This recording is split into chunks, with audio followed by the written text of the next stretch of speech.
I think we're actually Hello. live. Woohoo! Who's here? We were Hey, chatting so much back Well, when we were see it right here. All right, I'm sorry. I got to go look at my phone. I'll be right back. You're having a great time, and I forgot to hit let's go live. Ah. Someday I'll get this right. Maybe. You're doing great. Yeah, all fun too. Yeah, a little bit better, Curtis. Thanks. Yeah, I still feel a little bit, but it's way better today than it was even yesterday. Good. I don't know what it is, but it hit hard. So I don't know if it's all those damn guests over Thanksgiving or what. Sunday I wasn't feeling well. I was gonna do a late night, and Christine was gonna join, and I was like, oh, my stomach hurt so bad, I was just out of it. Yeah. So I had to cancel. Yeah. I don't know, Steven. I like the just for fun thing because if it wasn't fun, I wouldn't be here. All right, not getting up again unless I need to go get coffee. It could still be serious business, though. You're right. Yeah. Good night, Ellen. How is everybody? What I miss? What are you talking about? Steven's talking about just for fun, YouTube serious business. Yeah. See if I can figure out how to do that. There we go. Yep. Been a while. Night Owl. Serious business. Uh-huh. And Spider Lady Kim. Jeff's niece. Kim. Yeah. Cheryl's here. The other person that has peacock gudgeons, other than me. Well, Ryan. Ryan has them now too. Yep, Ryan's got them. Cheryl's got them. Ron's got them. Oh, thanks. Yeah. I might drive all over here tomorrow just to find some and film some and do a short. There you go. They still look good. But they're quarantining with the mollies that I bought at the same time. And the mollies have the shimmers, and I that can't be good. No, it usually isn't. It means they're stressed out. Yeah, I saw something. I didn't read the whole article. It was Aquarium Co-op talking about live bears and some of the. And you know what? I dropped the heater in the tank and forgot to plug the damn thing in. I dropped it in to acclimate the heater, and then wait 20 minutes, half an hour, plug it in. Forgot. Still sitting out there in the garage, not plugging. 5 minutes. Yeah. 5 minutes. Yeah, well, anything worth doing is worth overdoing, right? Yeah, well, I guess. Yeah. I don't know. Mr. Myers. You don't get all those minutes back in your life, Ron. No, you don't. But, you just make up for them as you go. So it's all good. Oh, Jim's Fish. Yeah. Mike of the Myers. Acid heater, that would be the garage? Is that? Oh, great. Why don't you just throw that in there? What's that? Oh, Myers. What, already coming up with the age jokes. Trio calls us the trio of old timers. Oh, is that really? Whoa, hold on there. Yeah, I know. Makes me want to fly to Belgium and smack them, Yeah. Be a nice trip. Heater. Steven uses that passive heating technique every morning. He goes in and hugs his tanks. Does that work? State of mind. I'm still about 14. Passive heating. What, like hugs him or pees in him? Hugs in him. Hugs him. Just asking. Probably hugs him and rubs up against him a little too much. Yeah, and, Yeah. Get a little friction going there. Yeah, Yeah. So I'm getting a little more comfortable with this, so I'm liable to say anything. So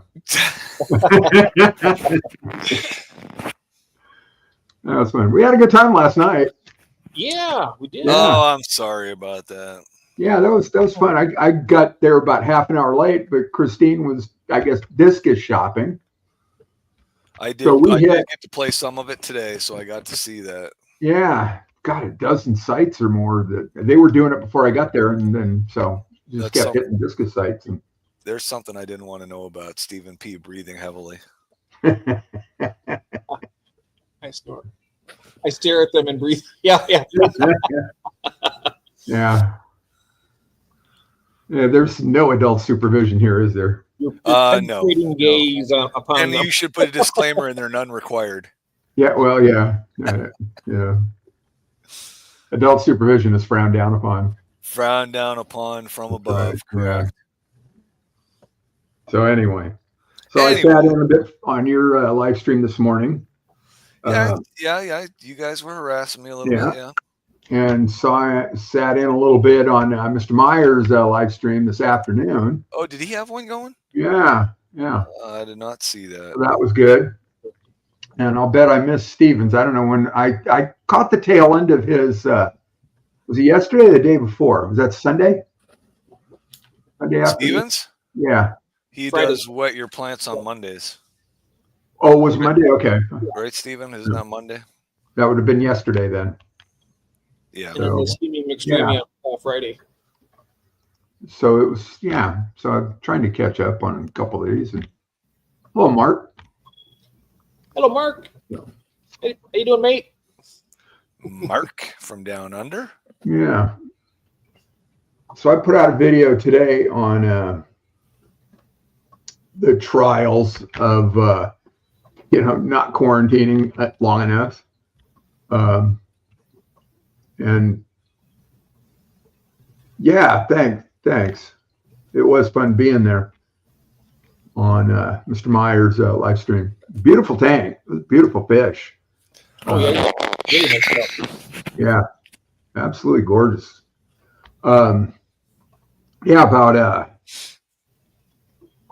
those little black skirt tetras. The second batch, the first batch that I got from Jason, 5-Star Bettas, were fantastic. And I put those in one tank, put the platies that I got from him in another tank. They're all doing fine. But then that new batch so I don't know if it was the new batch of black skirt tetras or that batch of glow light tetras. Same water, same fish store, so it's probably running throughout the water. You said those tanks were side by side at the fish store, didn't you? Or that was the mollies and the gudgeons. Oh, okay. Were in side by side fish tanks, but PetSmart has them all on one circuit, And I So think they're all in one, like a gigantic sump in the back that runs. Yeah. That they and I asked, once upon a time, and they said they medicate the sump. They treat the sump when they get new fish in, whether that's true or not, and whether it worked or not. I mean, I think I mentioned one time I was going to go get. They had 5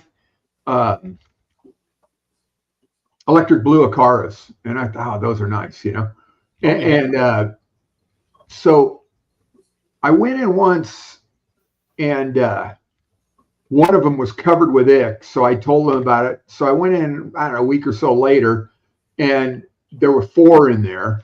And then I don't know, I just didn't mess with them because I think they were pretty much all covered by then. And I went in again later, and they were all gone. Hey, Melvin. Hey, Melvin. I think what I Toasty. I was half tempted to ask him to make me a deal on the lot and just bring them home, put it in a separate tank, and medicate the hell out of them. And if they survive, yay. But I don't know. So anyway, this batch of the black skirt tetras and the glow light tetras, I think that's where it came from. And I had only had them separated out for about a week and a half, and thought, I'll just put them in the big tank now, the black skirt tetras. And I put the glow lights in another tank. I pulled 3 dead ones of the glow lights out today. There's 3 dead glow lights today. Oh, yeah.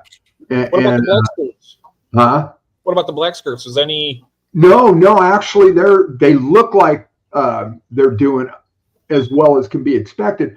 It kind of looks like it's maybe starting to heal up a little, or whatever. I don't know, starting to back up a little bit. But you could really see some fin damage in the tail fin on one of them. Oh. So I saw that. Yeah. Yeah, that stuff I'm using, that API Pimafix, I think is what it's called. Mm-hmm. It's supposed to be an antifungal. So if that, hopefully that'll stop this. I've got 2 more days to treat. According to the label, it said treat 7 days, and then the next day do a 25% water change. So I've got 2 more days to treat, and we'll see what happens. the old cure used to be methylene blue and then raise the temperature up to, I think, 86 for like 3 days. Oh, I've got it at 84 right now. Okay. Yeah. That should be good. So I can kick it up a couple more degrees. Oh, I had heard that also with from where was it, like Father Fish or something like that? High temp but isn't methylene blue hard on plants? I don't think so. I mean, I've never had an issue with it. Okay, good. Because I just methylene blew the living daylights out of my tank that I lost all those nebula steel males in. Oh, right. Yeah. Somebody, I don't know if that was on my stream or your stream, Jeff, who told? Somebody said I would just medicate that tank heavily. Yeah. So I did. Yeah. I thought you mentioned about it today. What's that? Jeff? You'd mentioned something about it today on the stream, or? No, this was a week or so ago because I medicated that tank last week sometime. Yeah. Maybe I was in some. Oh man, I can't remember. I don't know. And that's one of the places I dropped the ball with. One of the places I dropped the ball was not dealing with that tank between fish, not draining it, bleaching it, and setting it back up. Hi, Gil. Yeah, probably at high doses, but you'd probably kill the fish too, Stephen. Oh, with the methylene blue, Stephen? Yeah. And I don't know. Green, that used to do stuff to it too, I thought. What was that? The malachite green. I thought that was another type that they used to use for them types of ailments. But I haven't seen malachite green in a long time. Yeah. Oh, hey, Jorge. Jorge. Yeah. So, yeah, it's kind of a drag. I probably should just get that. And I think I'll do that tomorrow. Take the fish that are in the tank, which are the mollies and the gudgeons, get them out of there and just bleach that tank out. I'll put them in I've got another empty 5. You were talking about 5s earlier today. They seem like they make a pretty good little quarantine tank. Yeah, I mean, it depends upon the fish, right? I mean, I wouldn't leave real big fish in there. I mean, and like you said, I mean, a quarantine period in my mind is a minimum of 2 weeks. But I mean, I'm comfortable at a month. I mean, I've left fish in quarantine tanks by themselves for 6 weeks. Right. But after 2 weeks, if you don't see anything wrong with them and your water parameters are the same all over the place, I mean, I don't move that many that early because usually I'm patient enough with them. I'll throw them in a tank and leave them there by themselves. Right. That looks like a pretty good 6 skulls got there. Yeah. Quarter cup per 10 gallons. Yeah. And I imagine that would probably be good for the mollies because, if one of the things that Aquarium Co-op says they could have been, raised in brackish water. And maybe this, the fresh water is shocking them. Apparently it's drag night, so if you want to pull Mexi up here, he's dressed in drag, I guess. Yeah. I just dropped the link in the chat if anybody wants to give it a shot. Oh, somebody's here. Oh, there he is. All right. What's up? Salud, amigos. No wig, no nothing, no eyeliner, no nothing. Raw beauty. Just raw beauty. Well, how you doing? Unedited. Yeah, we don't have unfiltered. Yeah. Unfiltered, right? Yeah. Yeah. So last night at the end of the stream, Jeff and I were talking about Gabriel. So I reached out to you earlier, and I did send him an email today. So we'll see if hope he's well. So he's doing fine. I was kind of worried too because somebody had mentioned that they hadn't seen him in a while. I haven't seen him. And I reached out to him, and he was laughing. He goes, "No, we're fine. It's just they just recently had a little granddaughter, I think." Oh, that's cool. Yeah. And they just enjoying the granddaughter. Yeah, that's great. Yeah, and I think that's the only grandkid they have that is close because they have other grandkids, but they're in Utah, if I'm not mistaken. Okay, yeah. Lots of spoiling to do. Oh yeah. Ron's got a new grandson here. Yeah, it is. Spoil them. That's why I love my grandkids. Because I can just spoil them rotten, and once they start getting out of hand, I just call the parents and go, "Yep, come pick up your mess." You got it right. Disaster on its way home. Yeah. We'll sugar them up and get them all hyped up, and then call the parents. I know, right? No sugar after 6 p.m. My butt. Yeah, that's when we start breaking out the s'mores and the caramel popcorn, the Mountain Dew, the Sour Patches. You betcha, sweetie. You can have ice cream for dinner. Oh yeah. You should see the messes we see at Disneyland every time we go. Oh, little kids just imploding, exploding, whatever. It's just too much sugar. And then the parents wonder, they start yelling at the kids for being kids. Yeah. Well, they should be yelling at themselves for buying them all that sugar. Yeah, isn't that the truth? Well, yeah. I thought the parents were the adults in that relationship, but apparently I guess they're not. No way. In many families in America, the kids are the adults. Yeah. Or run the family like an adult. Well, not like an adult should, but you know what I'm saying. Yeah. Go to your bed. Yeah, I should be careful what I say, because I was the last time the granddaughter had dinner with us. I don't think she was real happy with Papa. I was pretty adamant. She was cycling through her food a lot quicker than I felt that she should be. I'm like, no, you are not done with that yet. No, you're not spitting it out. Swallow it. Oh, yeah. That's funny. A little bit of a control issue. She can eat like crazy, and then she can go 2 days and just be picky as all get out. Drives me nuts. Because she doesn't get it from me. my other older granddaughter, man. You don't discriminate food, huh? No. Coconut and cranberries. That's it. Out the door. No coconut. He's an equal opportunity eater. Yeah. I have a friend that he says he's on a seafood diet. He sees food, he eats it. Yep. Yeah, I think most of us had the slap in the back of that. Dope slap. Front of the hand, front of the head, back of the hand, back of the head.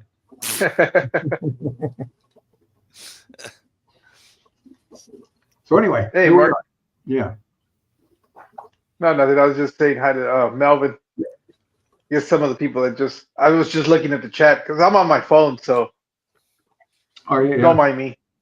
Not at all. It's all good. Thanks for being here. Steven says. Oh, here comes the food talk. Yep. Yeah, we're just getting started. Oh my gosh. Oh, so food talk. Okay. So guess what? Bettas. No. Oh yeah, that's right. We got to go look at some bettas tonight. No, I'm gonna finish. I want to give a step 2 from what I did on my own stream a couple weeks ago. I got that Whopper. I was on that Whopper kick. Those new Whoppers they got out. Oh man, I don't know how you can eat that. I know. I'm not a big fan of that stuff, but I saw these advertised Whoppers, and I'm like, I'm gonna give them a shot. So I had that fried pickle Whopper, which I told you was a major disappointment. And so I got the Mexican street corn Whopper. I can tell you already it was a disappointment. Stop. I can already. You're too far from the border for it to have been any good. Well, so anything outside of California, you're probably not getting the real deal. First off, I pulled up to the drive-through order board, and the fried pickle one and the maple bourbon barbecue one were both out of stock. And I'm like, well, good thing that I wanted the Mexican street corn one. So then I got the Mexican street corn one, and I brought it home and opened it up. I took a picture of it, and the picture was pretty disappointing. So I took a bite, and I'm like, yeah, this is not good. And then I took a second bite, and then I'm like, oh, hey, flavor. This could be pretty good. And that was the only flavor I had the whole time. Just because they got a Mexican in the bag chucking corn doesn't mean that it's the Mexican street corn. That's funny. Well, it kind of looked like they dragged that sandwich across a Mexican street before they served it to me. Maybe there's like some letters missing. Maybe it's Mexican street corner. Yeah, right. That could be a Mexican street corner Whopper. Yeah. Yeah. Steven. I've been How you gonna make Mexican corn and a burger? That just makes no sense. Yeah. The flavor, right? I just wanted some of that flavor, that pop.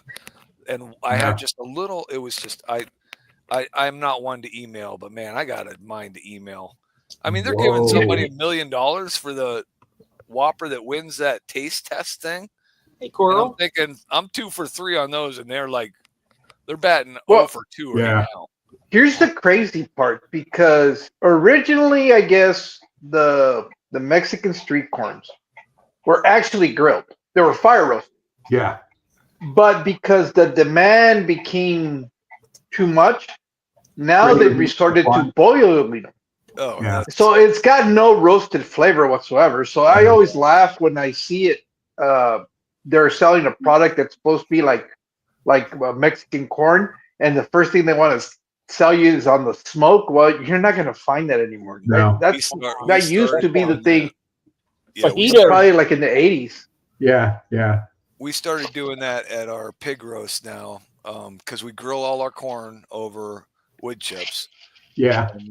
And then we started setting up a Mexican street corn table to sauce up the corn. And here's the other thing. When they used to roast them, they would be in the husk. And you would actually burn the outside of the husk until the inside. Yeah. You can't. I made them that way before. Oh, that is so good. Oh, yeah, they are. And big difference. You can't do them on a gas grill. You got to do them over charcoal or wood. I mean, one of the two. Yeah, I don't know. I don't think I didn't really cook on gas grills other than when I cook at work. Oh, yeah. No, and then you cut the stem end off. I tell you, I never should have got that gas. I should have got a charcoal grill. You can have one. We got one charcoal my whole life. It's just it's instant gratification as the gas grill. We got one. I'll tell you what. I haven't used gas grills. Gas grills I like because you can cook chicken better. You can control the heat. Yeah. It's just that's my take on it. It's a little bit quicker. But chicken. Yeah, you don't have to wait for the coals to heat up. But I smoke chicken and pork tenderloin on the Weber kettle all the time. And you just can't get those kind of results on a gas grill. Let me guess. June just got back from PetSmart. Did you get peacock gudgeons too? You did. I'm coming to California. Where is she? Oh, mate. Hi, June. Hey, Coro. I didn't say hi. So, and then with the corn, you cut the stem end off, and after they're well cooked, and you just push it, and it'll slide right out. Leaves all the silk behind. Yep. Oh, yeah, I could go for some corn on the grill. Yeah, I haven't had barbecued corn in a long time. All right, next July, come up here. Look at that. I guessed it. She did. You did not, did you? Seriously? Go to your bed. I wanted. Come on, June. Did you really? Oh, come on, Steven. Yeah, Steven. Ever hopeful. We're looking at betas. She went up to the bedroom. I wonder if she turned on the stream. Turn it on. Actually, 2 plants and 4 angels. Okay. Very cool. Okay. What kind of angels, June? Steven, do you have any betas? We got that new little one, that little kind of reddish and silver. And your peppermint patty? Peppermint patty. I think everybody has a default bed on their fish room. Yeah. Now Curtis is going to look for some tomorrow. Well, I've got that whole tank full, right? Where has all the go, Curtis. I'm looking for some tomorrow. Black Veil angels. I'll be driving right through Erie tomorrow. I was surprised. PetSmart actually had some really nice black samurais yesterday that I stopped by and looked. Oh, really? So there's a PetSmart in Yuma. There's no local fish shop, is there? Yeah. So just PetSmart. Everybody thinks I'm the local fish store. Yeah, good. Yeah. Yeah, but Petco as well, or just the PetSmart? Just the PetSmart. Yeah. What's this? Wow. Always, yeah. Cool. Well, yeah. Melvin's going to go get some peacock gudgeons too. Oh, yeah. That would really be the icing on the cake, wouldn't it? Well, we just yes. sort of, corner the market on them. Mm-hmm.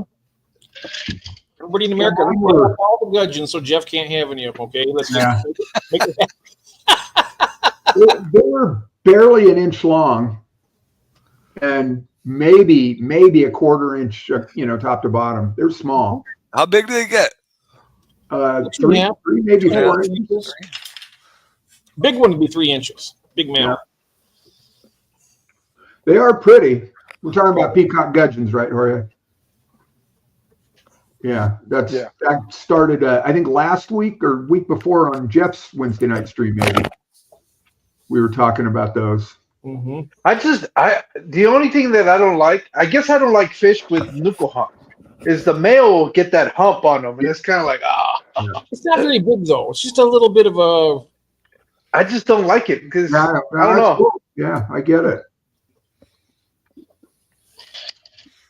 I mean, like a flower horn. I don't like those big old bulbous things, but just a little bit of a hump. I don't know. Yeah. It's a way to tell the male and the female apart. Yeah. Is that on those peacocks? Yeah. They're just like a little minor brown. Yeah. What do they call that? Sexually dimorphic? I guess. Yeah, that's just one of the traits. That also on the females will have a black border on the anal fin. Yeah. I got an El Nino fern around here somewhere. I got at PetSmart. No, that's not you can't submerge that, can you? I think so. Oh, you can't? I think so. I think that's a margin. I thought that was only. Yeah, I thought that was only roots only. Yeah. I thought. I don't know. I could be wrong though. No, I have to go find it and make sure it's still alive. Maybe it's not. So. Yeah, because I thought I've looked at them and I think the package says it's for a terrarium. It's a give me a minute. A bulbitis, or is that the Java, a microsorum? El Nino. I don't know what fern. It looks like a fern, but it almost. Yeah, I guess it kind of sort of looks like bulbitis. Yeah, bulbitis. A weather pattern. Oh, so if it's bulbitis, then I can go underwater. Yeah. Have you ever kept creeping Jenny in your aquariums? I can't find it. Because Christine, it's an outdoor plant, right? But she grows like crazy in her aquariums. It really looks good. I've seen plenty of other hobbyists use it instead of what is it, money worth? They'll use the creeping Jenny, especially like on the little outdoor ponds. Yeah. They like it because it drapes over real nice. Yeah. So, but I can't seem to find it out here. Where were you? It might be too hot. PetSmart and Home Depot. Yeah, nursery. I mean, not PetSmart. I mean, Home Depot and Lowe's. Yeah. We used to sell the hell out of it. I used to work at a little mom and pop nursery. What's another name that they sell it under? Lysmachia. Oh, okay. Genus Lysmachia. If I remember correctly. That's probably why, because I keep looking at it for as creeping Jenny, and I just don't find it. They also call it moneywort. Oh, it is moneywort. Yeah. Is it the same? Yeah, it's another common name, moneywort. Oh, okay. Yeah, if you want to eliminate all the confusion with plants, you got to learn the genus and species. So what is it that? Well, obviously it's not politically correct to call it that, but creeping. We don't do that here. Yeah, we don't care about that. We don't do that here. Creeping Jenny or none of that political correct. Especially if it's politically correct. None of that. So go for it. Yeah. I think it was called Creeping Jew. No, that's Wandering. Wandering Jew. Oh, Wandering Jew. Yeah, there you go. Something like that. That was just wrong, Jorge. Oh, I thought you said June. I thought you said June. Wandering Jew. Yeah, but I know they don't call it that anymore. They changed the name of it. I was still teaching it with that. Jefford June. Yeah, it's Tradescantia. Okay. Yeah. Oh, there's a bunch of different ones of those. All those names. I used to teach plant ID for like 20 years. And by the end of the semester, the students were supposed to know about 150, 180 plants. They needed to know the genus, the species, be able to identify it correctly, and spell the scientific name right. Oh, you're brutal. Oh, wow. I was brutal. Yeah, well, that's the way I was taught. Raising fish. Hey, Scott. Wow. Hey, Scott. Scott's going to be on Saturday. Oh, very cool. Very cool. Scott's on your show on Saturday? Yeah. Yeah, I still got to backtrack and catch the one you have with Patty's Aquatics.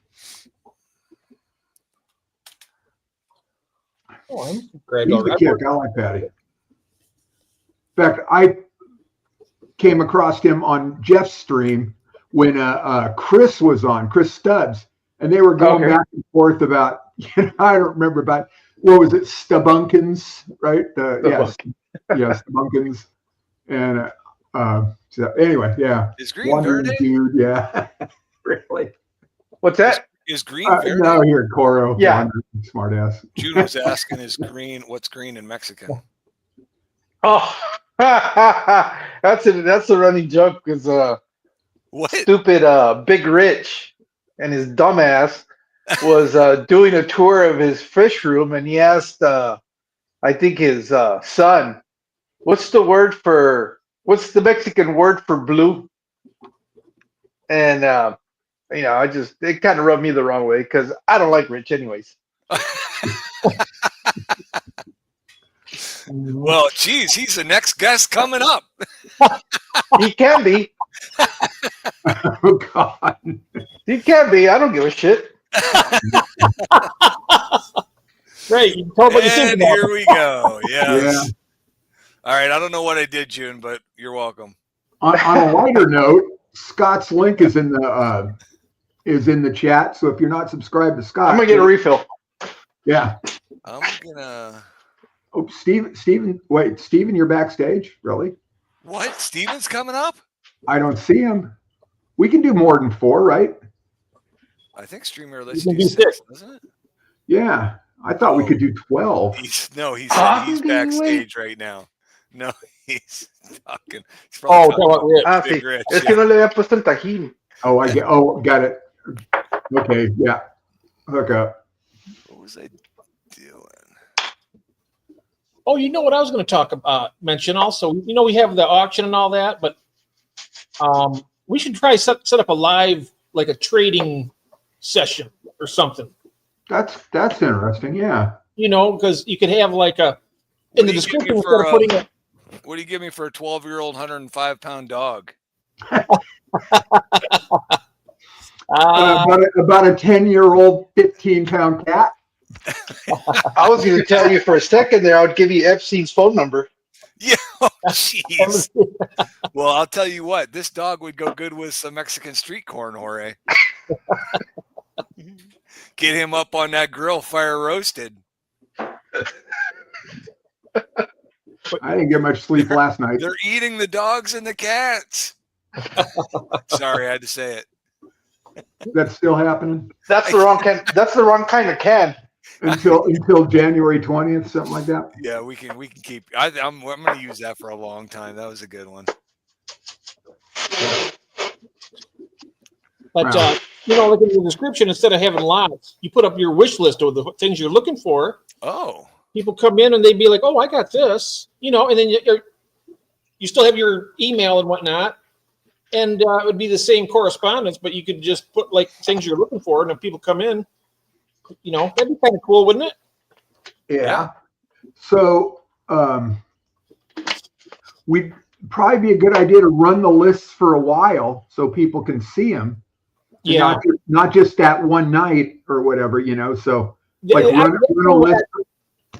That's how I had to do it. Every time I've done the auction, it's like the very last minute, I got things coming.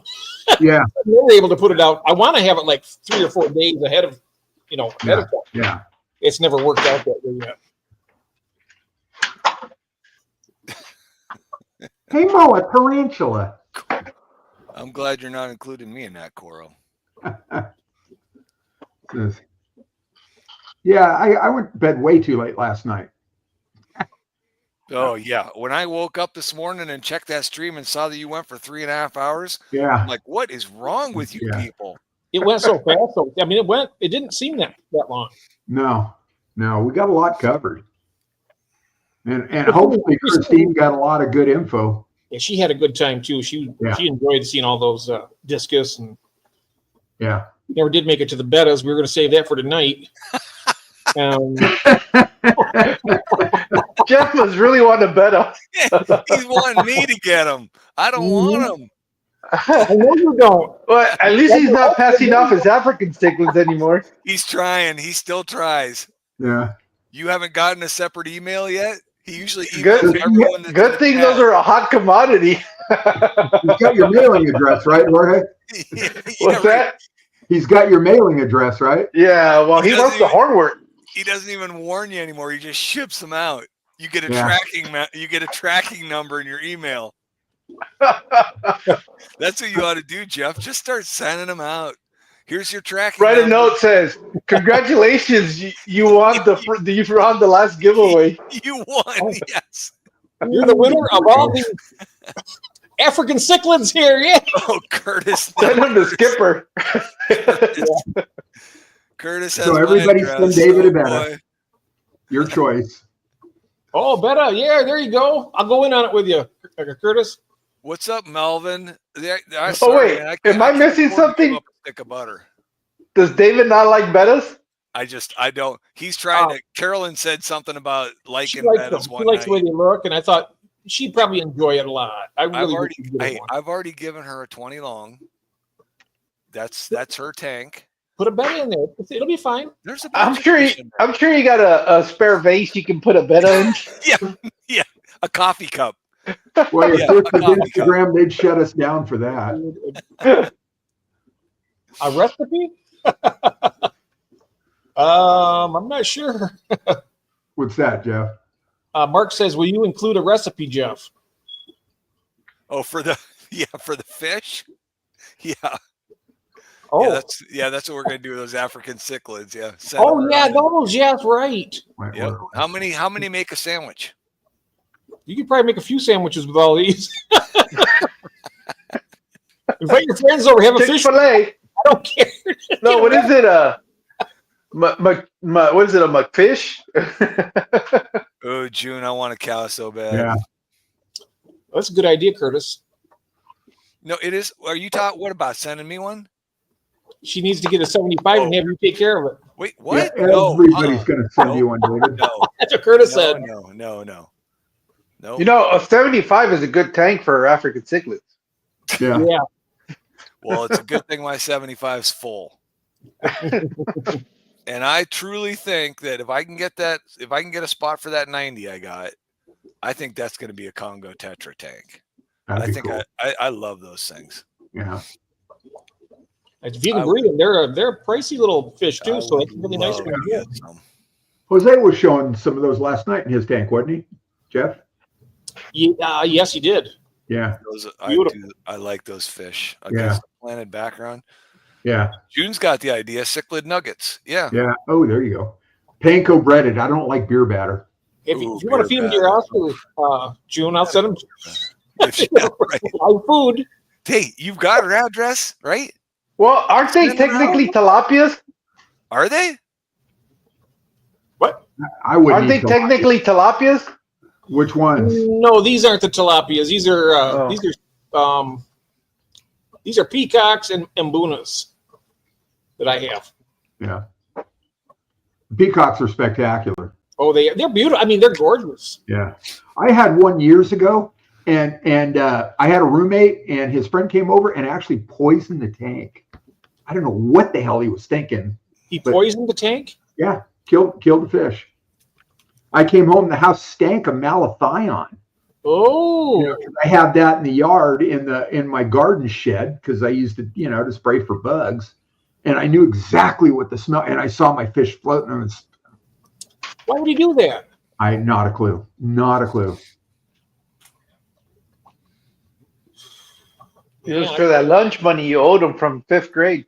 Might have been. My hubby's favorite snack, Oscar nugget. It's a good thing we weren't living in the desert at the time because, Home Depot sells blue tarps and shovels.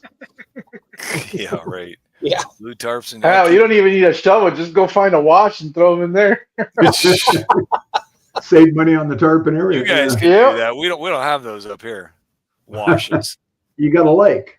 We got a lake, yeah. Well, what's even better, we have buzzards, so they'll do the cleanup. Yeah. We got God, I turkey haven't seen one of vultures. those in a while. We got turkey vultures. Yeah, you just start seeing them circle. You know something's going on. Yeah. Or Hi, bad Ben. story. They dueling banjo.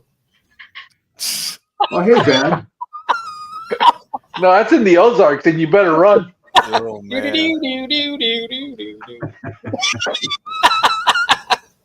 Boy, have we gone right down the slope.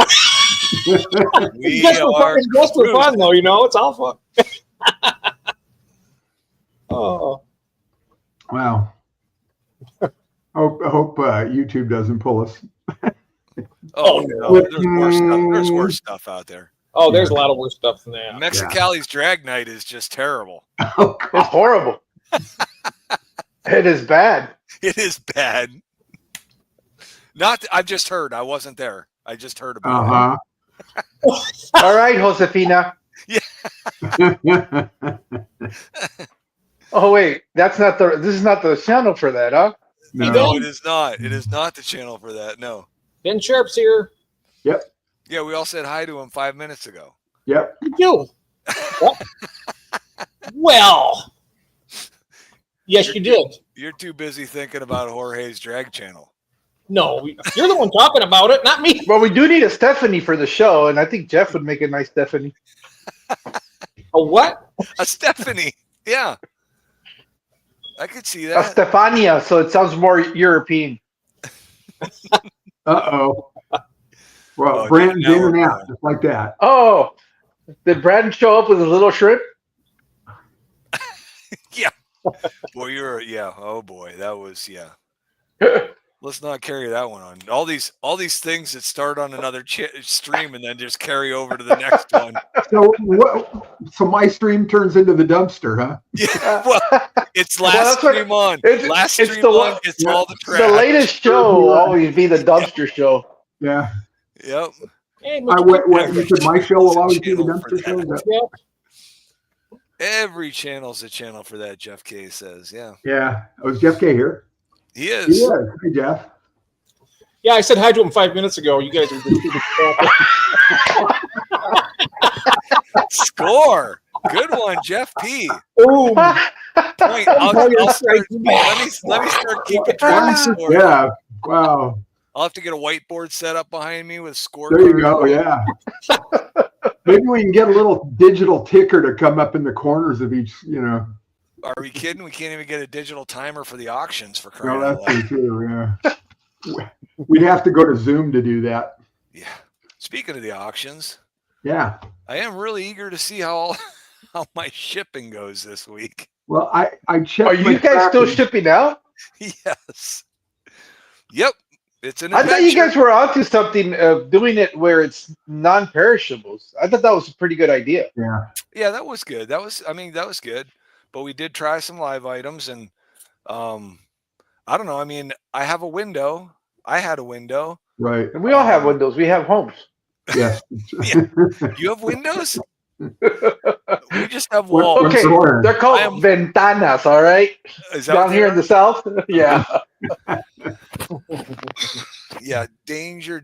Yeah, I realize that. Yeah. I mean, I would look for a window. We'll see how this all plays out. Yeah, the only thing I shipped that was live was shrimp. The only thing I put up live was shrimp.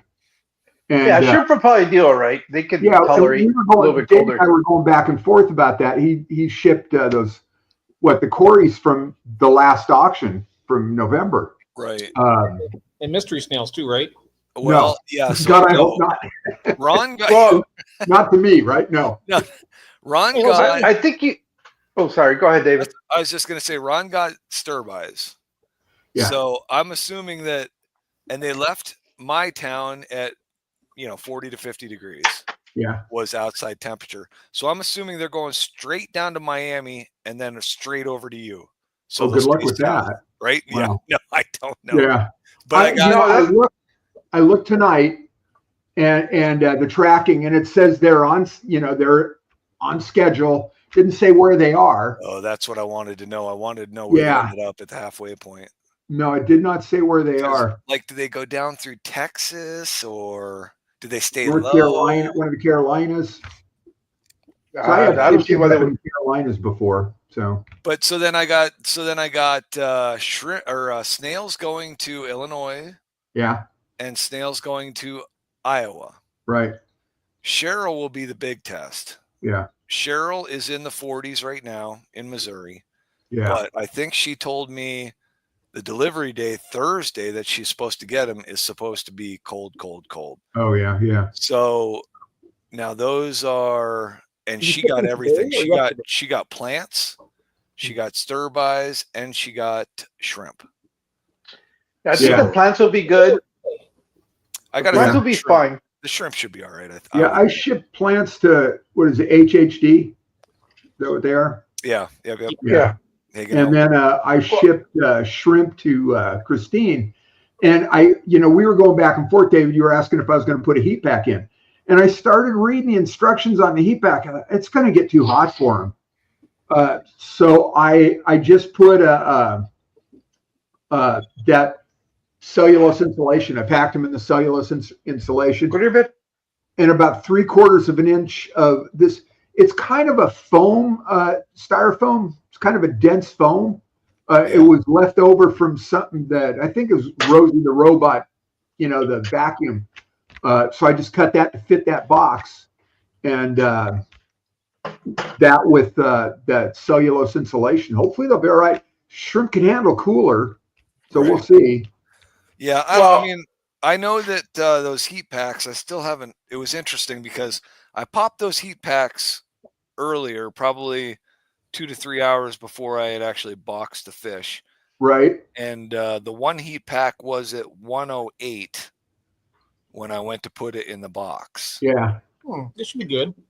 Now, I was going to say, for the Neils, I wouldn't worry too much about the cold because I know Corey, like 2 or 3 years ago, had a tote that he had left outside and it froze over, and he thought he had lost his entire colony. So he left it, and they were out all winter, and come to the spring, he went to go check, and he had a bunch of Neils in there still. So, if you put them through that type of temperature, they're probably more than likely going to make it through anything. I'm just wondering about the quickness of the temperature drop. I mean, to go 40 degrees within a 24-hour period, that can't be good. Well, the heat pack's kicking. It should be all right. Well, that's what I'm saying, except that you get, if on day 4 everything's done, no heat pack, and they go from 60 degrees to 30 degrees in 12 hours. Well, maybe they're in a warehouse that's got a little bit of, protected from the elements where it's not really cold. We'll see, because I used the foil backed 1/2-inch insulation board. Right. I doubled it up so there's 1 inch of insulation all the way around the inside of the box. Right. And then all the fish are wrapped. I use bubble wrap around them. Right. And set that heat pack in there. So we'll see. I knew that. I heard all the warnings, and I really did. I just wanted to try it. I want to see. I know this stuff gets shipped all the time. They'll be fine. Right. I bet they're going to be fine. Yeah. So I don't know what this stuff's actually called. I think I found it on Uline, but got to buy 80 sheets at a time. So Styrofoam. Styrofoam? No, it's not your typical styrofoam. It's almost spongy. Yeah, I was going to say, is that loose cell stuff, the softer stuff? It's very dense. It doesn't compress. I don't know what the R value on that would be, though. It'd be interesting to know what that is. I'm reading Skull's thing there about shipping in the cold all the time. Where'd it go? I saw heat pack won't overheat. Right. The problem is the shipping time. And 72-hour packs. I think the next time I buy heat packs, I will buy 100-hour heat packs. Oh, it's worth the extra 50 cents or $1 a pack. Yeah. To get that extra day coverage. Right. I bought the 72s and 96s. And I was gonna put a 72 in there because I shipped it 2-day. The 2-day air, I guess is what it is, UPS. How much? And so I figured 72 should be.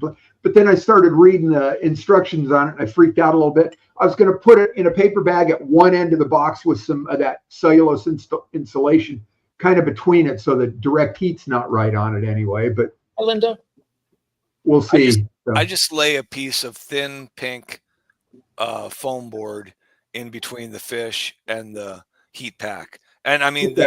it's not the same size as a box, so the air can move around it. Right. I just Okay. don't want that heat pack, and the heat pack's wrapped in one layer of newspaper. So, Oh, all right. whether Yeah, I that got works these. or not, I don't know. We'll see. Yeah, I got little brown paper, like little lunch bags. Right. That'd be about the equivalent of newspaper, I guess. So, right. Yeah. But yeah, that's what Curtis uses. Curtis uses the little brown paper bags too. Thursday can't come fast enough when all these deliveries are due. Oh yeah, I'll bet. I'm actually hoping it would be great if Cheryl showed up on Wednesday, but hers would be the one I would hope for an extra day early. But right, Christine, did yours show up today? Was it today? It went out yesterday, so it's supposed to be 2-day air, but it went out early enough. I'm hoping it went out last night, or that it flew out last night. I think UPS uses the Palm Springs Airport right here. Oh, well, here you go. Here's high praise. We did talk. I agree with that method. Yeah. Well, we'll see how it works. I mean, don't tape. We talked about that before. Those heat packs need air to function. You gotta leave a couple seams open just to get a little bit. You can't just tape that box airtight. But the other thing I wondered about was just how much air do they need? I mean, is a box full of air enough for it to run for 72 hours? Yeah. I don't know. We were doing an experiment on that, weren't we? I know. I wanted to do that, right? Because I wanted to put one in like a 1-gallon Ziploc bag and see how long it actually heated for. And it says do not one Ziploc bag with air. Right. And then maybe run one, I guess, out in the open and see which one lasts longer. I don't know. Right. I was going to put mine in the garage because it's colder out there. I'm just like do it up like a bag of water, the heat pack. Yeah. It's like I'm shipping it to somebody, and then just put it in the garage and check it in like 3 or 4 days. That's a good idea. Yeah. Yeah, I know. I mean, Jeff Kane uses a lot of that cellulose blown-in insulation stuff. I think that's where I got the idea. Yeah, that stuff. When I unboxed his box, I had that stuff all over the fish room for like. You know what I'm doing? I bought a bunch of the small plastic trash bags that go in the little bathroom trash cans. Yeah. I bought a roll of those, so I put that in the bag, and I start lining it, inside that bag, that trash bag, and then put the fish bag or the shrimp bag on top of it, and then pack around it and seal it up. So at least when somebody opens it, it does, float everywhere. So, and it's an extra penny or two for those plastic bags. So. Oh, poke a hole in the styrofoam. Yeah, I've done that before too. Yeah, I mean, I don't tape my corners when I build those insulation boxes, so I'm assuming I'm getting a little bit of air movement through there. I pop a hole in the styrofoam too. When you say tape the corners, David, you're talking about the cardboard corners on the box itself? No, the styrofoam. Yeah, when I slide my styrofoam panels in, none of that is taped together. They're just against each other. So, but still a tight fit, though. Yeah. Yes, a tight fit. Yes. Yeah. Yep. Don't go though, Jorge. Don't go there. I was gonna say we're still talking boxes, right? Yeah. You went there, you son of a. Yes, well, no, because you try to wear some of those nitrate gloves. Some of them don't fit tight. That is true. Yeah. For those of you with small hands, I guess. Apparently. Sure. Big. Oh yeah, here we go. I just want to know why. I mean, so I'm a plumber. Is that an oxymoron or what? I'll work on certain things where I'll really want to have rubber gloves on, right? Well, I go to any store to try and buy a set of whatever surgical gloves or whatever. They don't make never gloves have for extra Bigfoot. large. Right. One Only size Amazon. fits all is not true. Drives me nuts. I am just staying out of the chat here. Yeah, right. It's just rolling. You guys knock yourselves off or knock yourselves out. I am not highlighting any of that stuff. Now I got to go check it. All right, now I got to go get a drink. All right, I'll be right back. You had that opportunity. What? You had that opportunity, but you blew it. Okay, stay right there. Just relax. No, I'm just kidding. Nobody's gonna stop me. I don't know what Jorge's drinking, but I want some of that. So Look at him. He's like incredulous. It's mezcal. It's just mezcal. That's all it is. I was on. I was watching Joe's live stream, and that's what I was telling him. I need to have a drink tonight. It's my Friday, so there you go. But I didn't want to drink alone, so I was telling him, man, maybe after this I'll do a live stream. Then I saw Ron was on. I said, why would I trash my live stream? I'll just go to Ron. Yeah. Glad you're here. Probably not anymore, but nope, still glad. No problem. Yeah. No, you were the first live stream I ever got to do. Oh, coffee. Here we are. Yeah. I've been the first for a lot of people. Ain't that great? Yeah. You were my first. Oh, right up in the nostrils. Oh. And it's hot coffee too. Oh. David missed it.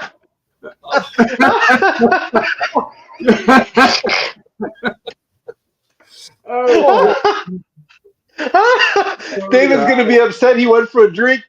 Yeah, he's gonna have to go back to the replay. Where are we about? Are you okay, Jeff? Because I know that coffee's hot. Yeah, I'm all right. Oh. I'm awake now. Well, the good thing is you burn your nostrils, so you won't be able to smell your own farts anymore. Yeah, the little things in life. Oh. Yeah. No, you made me do it. I got a ready turn there. Oh. Go to your bed. Go lay down. That's what I get for making fun of Jeff. You guys okay? I mean, I don't want to. No, I was making fun of Jeff, and now it happened to me. Yeah. All right. Go to your bed. Is that your pooch? Yeah. Was it Toby? Is that right? No. Yeah, it's Toby. Yeah. I'm not calling you. They're asking about your name. Don't look at me like you want to go over here. He kind of pricked up his head like. Yeah. What? I heard my name. Yeah. I know they're talking about me, Dad. Yeah. He wants me to keep petting him, but it's like, dude. Yeah. I used to have a Toby. He was Pitbull, American Staffordshire. Nice dog. Yeah. This is 100% street dog. I don't know what the hell he is. Dumpster Terrier, I think, is what a buddy of mine calls him. So. Yeah, he's street corner. He was probably selling corn. That's why he's in the corner. Who's selling? He literally got picked up in the corner street in Mexico. My wife's friend, she was driving by. He was a little tiny puppy too. Oh yeah. And she likes collecting things that are not hers, so she threw him in the car. I've got a friend like that. Oh, that looks like you need to know him. Hi, Mike. And then asked my wife because we had mentioned that we were looking for a dog, and she goes, "Oh, I got you a dog." And she sent us a picture, and she goes, "What do you think?" My wife asked me. I said, "All right, we'll give him a try." And how long's it been now? He's going on 5 years now. Oh, very cool. Yeah. Yeah. So now I think he is mine. Yeah. What does he think? I don't know. I don't want to ask him because I'm afraid what he'll say. Welcome to the farm. Yeah, really. Yeah, you're going to have to go back to about the hour and 28-minute mark there, David, because you missed.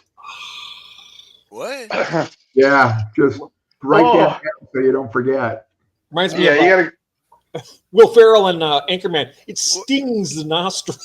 What could I have possibly missed? God, wouldn't that be awful? Oh. We got to be strategic when we drink our stuff now because it's just too much of a Yeah, somebody's going to end up drowning, I think. How appropriate for a bunch of fish keepers. So what you're saying is the next time I go to get a drink, I need to take the stream with me so I don't. Yeah, keep your headset. At least keep your headset on so you can hear. It's not Bluetooth. I'm gonna have to just open up my phone and check it out. What the hell? Are you living in the 80s or what? Oh, nice. What do you mean you don't have Bluetooth headphones? Listen, I was told corded's the way to go. As long as you plug it in. As long as you were not supposed to talk about that. You were not supposed to talk. They don't know what I'm talking about. You could have kept quiet. Nothing would ever come up. What'd you say? Wait, what was that time slot I have to go back and catch? About an hour and 25, an hour and 28, somewhere around there. Wait, we've only been going for an hour. No, we've been going for an hour and a half, believe it or not. Nope, 1 hour. Oh, yeah, you're right. So about an hour. So just short of an hour, right at an hour. All right. I'm thinking we started at 7. It's right up there in the corner, too. It says an hour and 1. Yeah, I know. Yeah. I don't know where you came up with that. I was thinking 7 o'clock, yeah. Is he frozen, Jorge? What are you drinking there, Jorge? Look at it. It's know. all twisted up. Got him going sideways. Yeah, they caught me right at the perfect time. I took a drink of my hot coffee and it right through the nostrils. Oh, isn't it? Oh. Nice. Nice. That's nice. Yeah. Well, What is wrong with Jorge? Oh, maybe he stepped out to go to the loo or to get another drink. He could have left us a better picture. Yeah, there he is. No, it's because Alex, I had mentioned earlier that I was going to go live, but like I said, I came over here, so I told Fathom that I'm over here on your live stream. Oh, so I'm actually trying to bring people over so we can really make it worse. Yeah, there you go. Yeah. Well, at some point, we need to be selective, I think. Sometimes. Yeah, well, it's too late for that. You're already getting me on. No kidding. We've already crossed that line. Whoops. Yeah, never mind. Hey. That's what Ron gets for just dropping the link randomly. Yeah. Yeah, that is a question. Yeah. What is wrong with Jorge? Hey, Jose. I don't know. When you guys figure it out, please let me know. Yes. Somebody please tell me. Jose says that's how Jorge can get into a tight spot sideways. Oh, I don't need to be sideways. I get myself in tight spots all the time because of my mouth. Yeah. I was gonna say, I could see him getting in a tight spot anyway, sideways, right ways, wrong ways, whatever. And they actually let me be in a classroom. That is scary. Yeah. That is scary. Yeah, I was proof positive they would let anybody teach. I call you at 3 a.m. with the answer. What was the question? About what's wrong with Jorge. Oh, okay. Oh, jeez. I don't know. Do we have enough time? Yeah, we can't wait that long. We need to start 3 a.m. Central or 3 a.m. Mountain. We need that information, Yeah. For what? Well, if he's going to call you at 3 a.m., is that Mountain or Central? Oh, that's true. Yeah. Because you are on Mountain time now, huh? What do they call it when they call it Arizona time. I don't know. All right, fair enough. Yeah. No, I guess we go to Mountain, and then in the spring we go to Pacific. Right. So we don't move. That's the problem. Yeah. Right. Well, it's not yeah. Well, no, we're the only ones doing it in the country that is right. So yeah, there you go. Where we don't move. My buddy in Prescott says too. We're the only ones. You're not doing the daylight savings time. No, we don't. Well, Arizona does it. Now, what's this we shit? What I got? I wish we didn't have that either. I wish it would just stay the same. Just keep it going. Don't. Yeah. I don't see what the difference is. This whole daylight saving thing really doesn't. I don't see how it plays out, to be honest. Yeah. Conspiracy theory here. Theory. They want to keep everybody off kilter, so they're messing up the sleep patterns. Well, it's a lot simpler than that. Somebody's making money off of this to the point now where they're mad. They work harder when they're mad. Yeah. It's been statistically proven. If you have a mad employee, they're going to have more adrenaline. They'll work harder. That's a song, isn't it, Mike? Yeah. Something about Tulsa time. Yeah, I don't know. We looked it up once, and because the thing is, well, it was all about the farmers, and it turned out it had nothing to do with the farmers, and I can't remember what the hell it's about now. Kathy found it Googling around and It was found supposed to be something about the workday or something, but yeah, who knows? Yeah. That was, I guess, before they had streetlights or something. But now, you got headlamps you can work with. Yeah, no kidding. Yeah. Yeah. Yep. Oh, there's that. Only thing you can't pick in the cold is lettuce. No. You got to wait for the sun to come up for that one. Oh, there he is. Aloha. Yeah. He finally made it over. Aloha. What is he in Hawaii? I don't know. Yeah. Georgia. Well, I don't know if that's considered Hawaii. well, mahalo for being here. How's that? Branton's here. Hi, Alex. He says as long as Branton isn't here. Oh, jeez. No, we haven't seen him. Yeah, he was here earlier. Yeah, he's here. Is he still here? I don't know. Branton, are you still here? I don't know. Kyle might have told him to go to bed already. Maybe he's meditating on his nipples. Oh, jeez. Had to do it, didn't you? Didn't let that one go. Had to bring that one over, too. What? Why is David worried like if this was his live stream? Yeah, right. Yeah, I know. I'm only concerned for Ron and his reputation. Oh, yeah. I don't really have Ron one. doesn't have a reputation, so don't worry about it. You're dealing. Ron. I've never had one of those. What is that? Well, if he does, it's never been good, so what does it matter? No. I just thought we could one-up his game for him, but you Oh, guys here we obviously go. don't care for him like I do, so. Yeah. Thank you, David. Garbage talk. Uh-oh. Was that? Garage talk. No, it's not Garage garage. talk. Garage talk. Hey, that's the name of a stream. We'll call it Garage Talk. Or garbage talk. Yeah. Oh, you know what? I'm going to use that. Thanks, Ben. Welcome to Garage Aquatics and Garage to talk. Garbage Talk time. Yeah, garbage talk. Yeah, thanks. Ben, All you right. can immediately now ask for a percentage of revenue from those streams. Wait a minute. Garbage talk or garage talk? Garage talk. Garage Talk. Garage Talk. Mm-hmm. I like Garbage Talk better, though. Well, that's only because I'm here. Well, that's what tonight's doing. Usually when you three are on, you actually do something productive. Yeah. Now Ron's going to be able to take advantage of that. He's got all his stuff in the garage. You've got all your stuff in the garage. You missed out on that opportunity, Ore. You won't be able to What? take All that. my stuff is in the garage. What are you talking about? I know. So Ron's got a ton of stuff in his garage. Now he's Oh, got no, that's fine. garage talk. So I got the plug. Here's that dog I'm giving away. When we do that trade, look at where is he? There Jeff says he's got some really nice African cichlids he'll trade for the dog. for the dog. Yeah. Whatever. Well, they're both edible, so Just keep them out of hey. Springfield, whatever you do. China buffet today for early dinner, Jeff.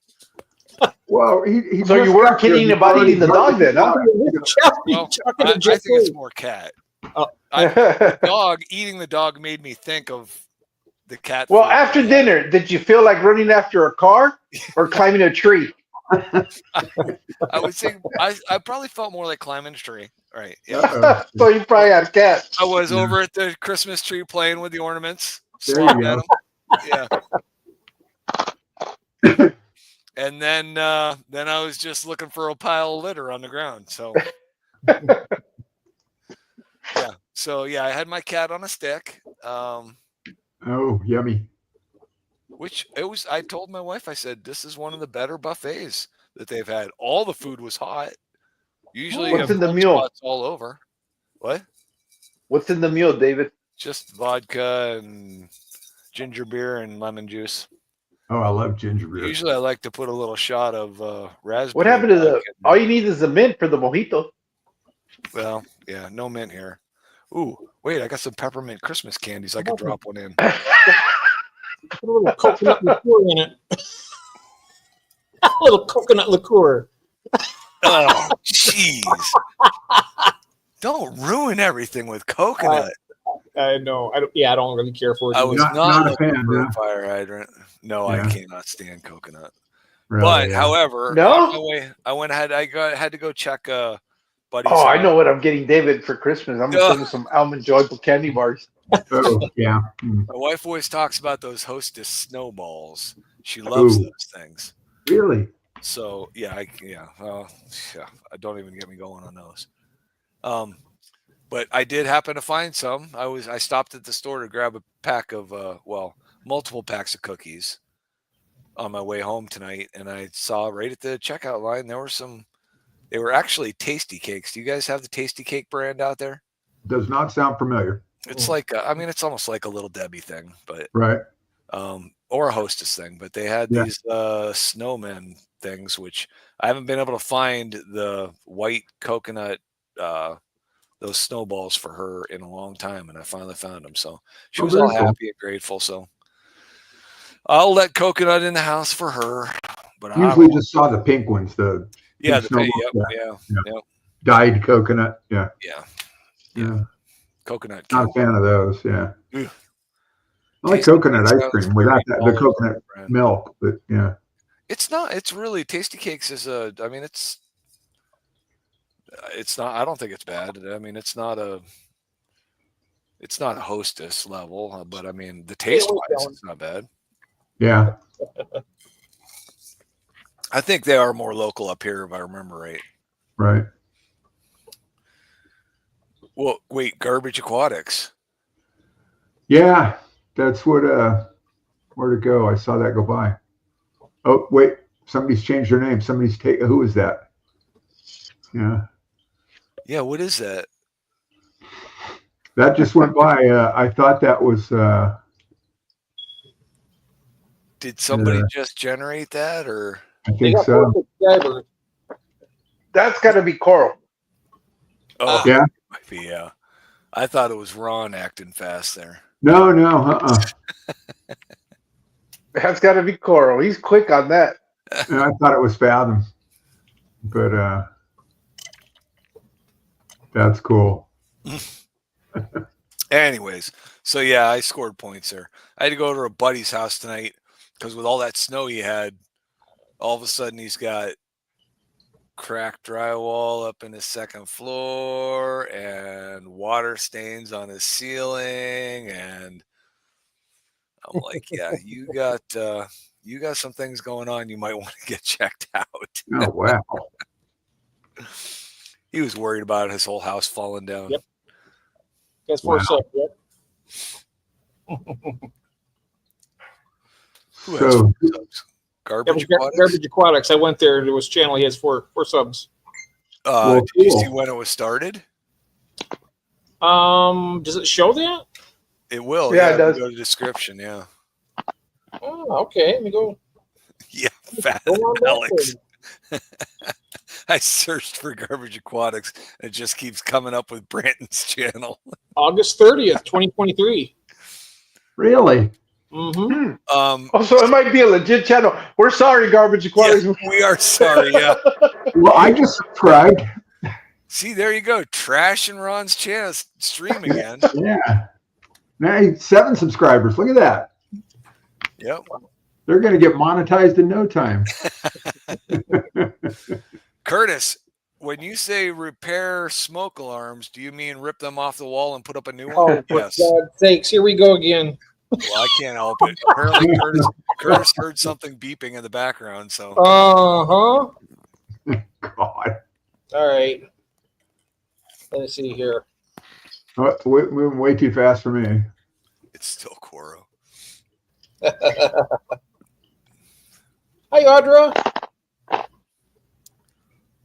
Beep. Lord. Beep.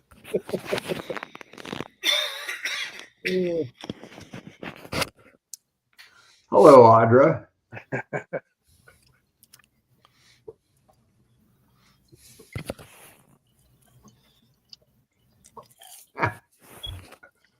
Oh wow! All right, what did you want to go to your topic, Ron? Well, we kind of did a little bit. I beat my end of it up with my, what I did wrong. So there's, what was it?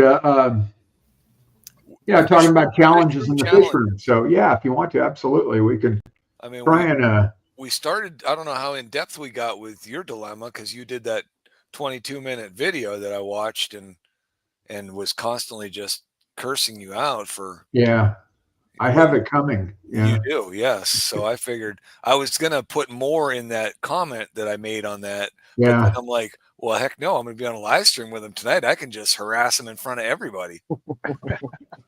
Yeah, I mean, we spent, I don't know, how long were Jeff P? We were like an hour and a half, 2 hours talking about quarantine that night. Yeah. Mm-hmm. Yeah. And what's he do? Just starts throwing fish all over his fish room. Well, yeah, that's what any savvy fish keeper will do. What's that? Only the rookies quarantine. Only the rookies quarantine until they learn the good old lesson. Yeah, until it's just too damn late. What does that cost to treat a I must be a slow learner. What did you lose, Rod? Say it again. What did you lose? Only some glow light tetras right now, but it was between glow light tetras and black skirt tetras that got covered in ick. So 2 different tanks. I had them in one tank, split them up. I thought they were fine. Split them up. They both showed up with ick. So today I pulled 3 of the glow lights out. Ick's easy though. Yeah. The healthiest fish can get ick from stress. Yeah. So I just subscribe to what? Don't let them off the hook, Jeff. Oh, I'm not. I'm just saying that. Yeah. Well, you can't say anything because you don't quarantine either. So no, and I don't have any problems. Oh, I know. Except I do. I actually kind of do because I don't get new fish unless they get another tank set up and then their tank. So I guess I know it's different for everybody. We all address these things, right? But you did get caught behind the 8 ball on that one. Well, I screwed myself on that one. I was wondering. I mean, how much of that chemical did you have to put in that 75-gallon tank? Well, it says weren't those the fish you got from Dave though? No. No. Don't start rumors. And what is wrong with you? They're not the ones I got from. What have I done to you? You let me up. Okay. So I just went to Aquariums, Animals, and Me. I subbed. Here's the link. Yeah, that's Alan from New Zealand. Alan. Yeah. So yeah, if you're not there, jump on his channel real quick and sub to him there. Yeah, and if you reach out to him, he'll speak Chinese for you. Oh yeah. Yeah. How cool. All right, you're gonna tell me how much chemical did you have to put in that 75? Yeah, it says what is it? 10 mils? No, God, I don't even remember. It's the API Pima Fix. It's what's a cap full of API? What is that? 10 mils or 20 mils? Oh, I was 10. 10 mils. So 3. So I'm putting 4 capfuls in every day. So because one capful does 20 gallons? 24/6. Yeah. Okay. Thank you. Yeah. Yeah. So that's, jeez. 10 mils does 20 gallons. That's what sucks about when you lose a tank like that. The bigger the tank, the more chemicals and. Yeah. I just really blew it. So. Does Pimifix work for you? I'll let you know. Yeah, I've used it before and it seemed to. I had a little ick outbreak from nowhere because I didn't put anything in the tank with Ember Tetras in Bob and Carol, my albino crebensis adults. And there were 8 Ember Tetras in there and I'm down to 5, so I lost 3 of them. But I jacked the temperature way up and put, I think that's what I was using. I might have used methylene blue now that I think, but I don't remember. It's been so long. But yeah, so I'm using it and hopefully it'll do the trick. So, and if not, maybe I'll try methylene blue as long as they're not dropping off. So is your aquarium planted? Yeah, heavily. Yeah. Why? I was going to say, just throw salt, that. Yeah. If you got plants, it's going to. Yeah. Lots of trick. I use Icex, and that's always worked for me. And I usually only dose once. Icex too. I've got that on the shelf and forgot all about it. Yeah, who makes that? Yeah, I think Hikari. Yeah. What is it? Icex. Yeah, I have right now. Upstairs.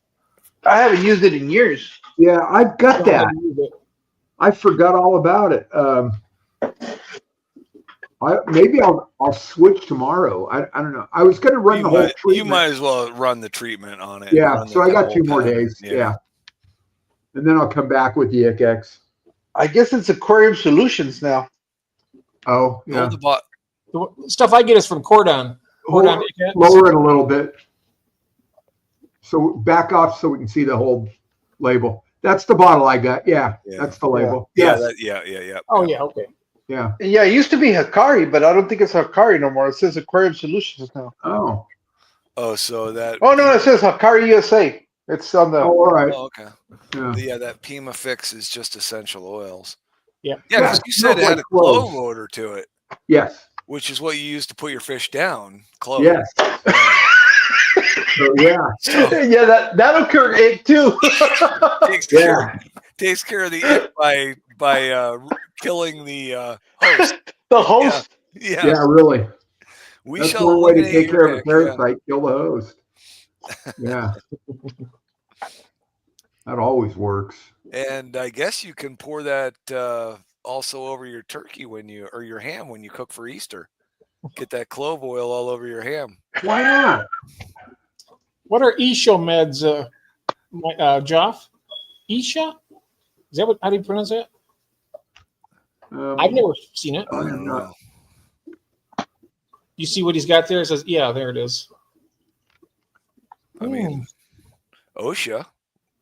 Not a clue. Oh, no, that's a European brand. Yeah. Yeah, I know there's stuff that one of them was the snail control that GB Shrimp Glenn was talking about, and can't get that here. Rob was talking about it too. Can't get that here. So there's a lot of stuff the other side of the pond that we cannot get here. And there's a lot of stuff on the other side of the pond we don't want. Well, there's that, but hey, speaking of chemicals and all this stuff, and yes, are you seeing any snail control with that? Maybe that tank had a lot of little ones in it, and I didn't notice them today. I got a yo-yo loach. It's the best thing for snails. I got a yo-yo loach now. Good for shrimp too, and I don't want to take out all the shrimp. I got a yo-yo. Well, the yo-yo loach. So I'm using something called No Planaria. That I don't remember who suggested it. I think it was Jeffro initially suggested it. I don't even remember that when I did all that research on No Planaria. Yeah. Lucas Bretz is always talking about it. About snails, but yeah. Has anybody seen Jeffro lately? No. I mean, I got his email. It's probably been a couple of weeks. Because Yeah. I mean, I was talking to him about those bluegrass guppies that I sent down to him. Yeah. And that hasn't been. It's been less than 2 weeks, but yeah, I haven't seen him in at least a week. Yeah. What's that? Alan, I have some funny stuff to look at on my channel. What, like you, Alan?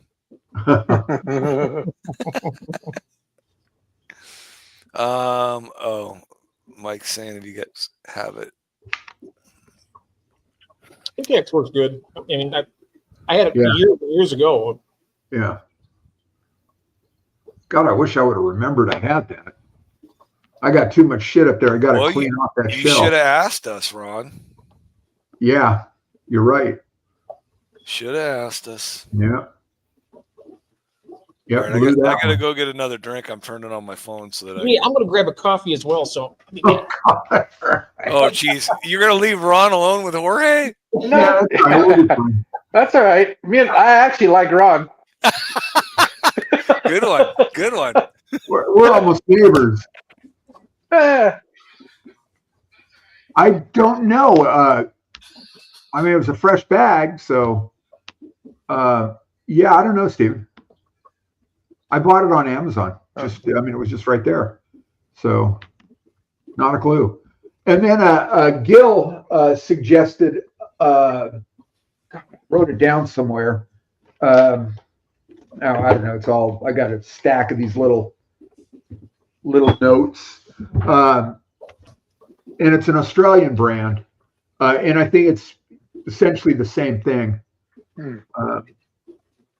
And it's supposed to, right on the label, The no planaria, huh? Yeah, you can also use a dog dewormer For the planaria. yeah, but this is for snails. No. Oh, for the snails. Yeah, and so it's supposed to do double duty, and it was 1 scoop for 15 gallons. So it's it came out to what the hell was it? It was like a scoop and a half for the 20-gallon tank, whatever it started out at. So it's 1 full dose day 1, half a dose day 2, and then a quarter dose day 3. And then after that, and so day 3 was yesterday. So I checked the ammonia levels today. There aren't any, but I didn't see a bunch of the little ones. This tank was full of the little ones. And I didn't really see any. I still saw some bigger ones. I'll wait a few days, maybe a week, and then we'll take it from there.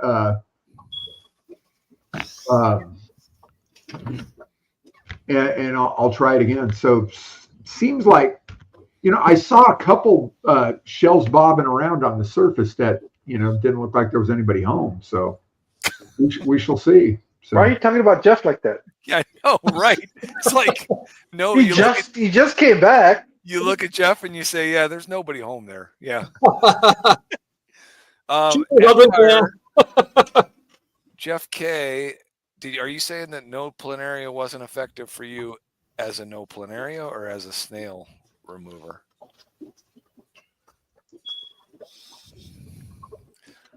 Embrace the snails. Yeah. I don't know. I'm trying. Not when I pull my eggs, low light Danio container out, and underneath that mesh screen, it's 5,000 snails. Yeah. I will not. Don't overfeed. How'd they get through there? I don't know, because it's not. I just cut a disc to drop into the deli container, so it's got gaps around it a little bit. Fish. Oh, so it's not their fault then. Oh, is that what you're saying? It's not their fault. You're blaming the snails. I am blaming the snails. Your fault. I am blaming the snails. The easiest thing to remove them is just use a piece of cucumber. Yeah, I was using zucchini. I actually bought a pack of 4 snail traps for like, I don't know, $12, and you just drop some fish food into it and set it in there and pull it out 3 hours later and just scrape off all the snails. Yeah.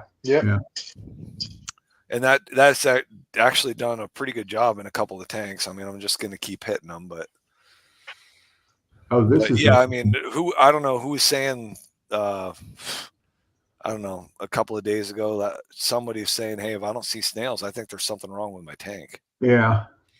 Oh yeah. Stephen P, I'm going to be there for that one.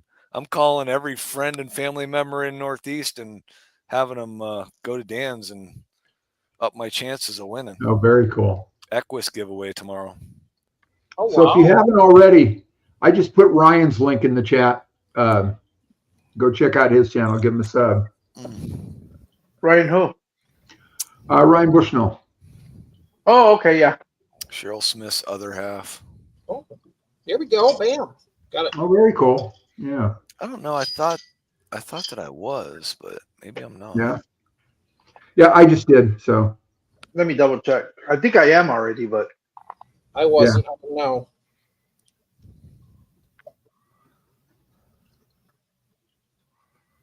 Everybody's checking. It's going to get quiet.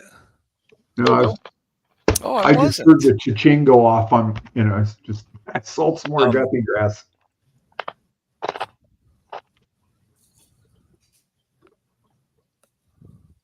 Be sure to watch a short or something and do a like and leave a comment. Otherwise, YouTube will just snap that subscribe away. Right. That's what I do. I'm pulling up, in the background. I've got the YouTube muted, so I can just pull it up and do a quick. I got this short of Ryan's. This beautiful black German Shepherd, it looks like here.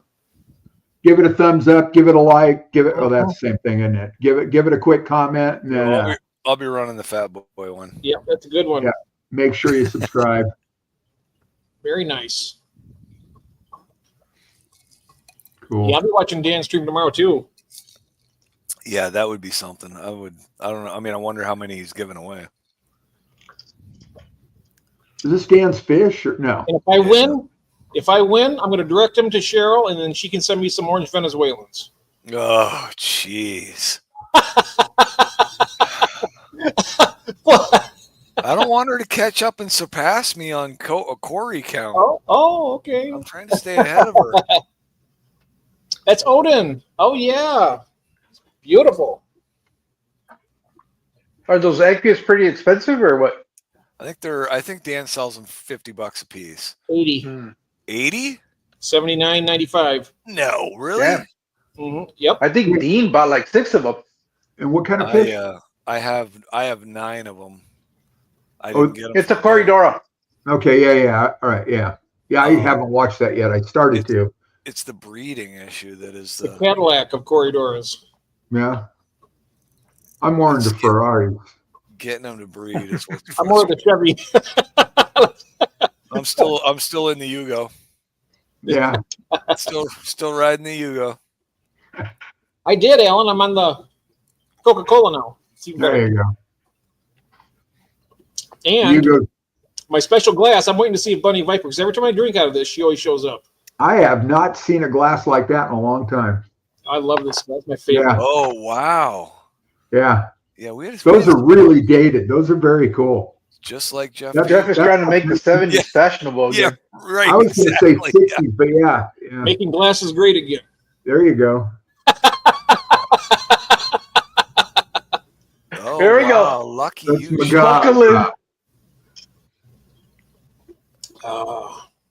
Well, thanks for being here, Scott. I hope we didn't just like maybe I don't know, whatever.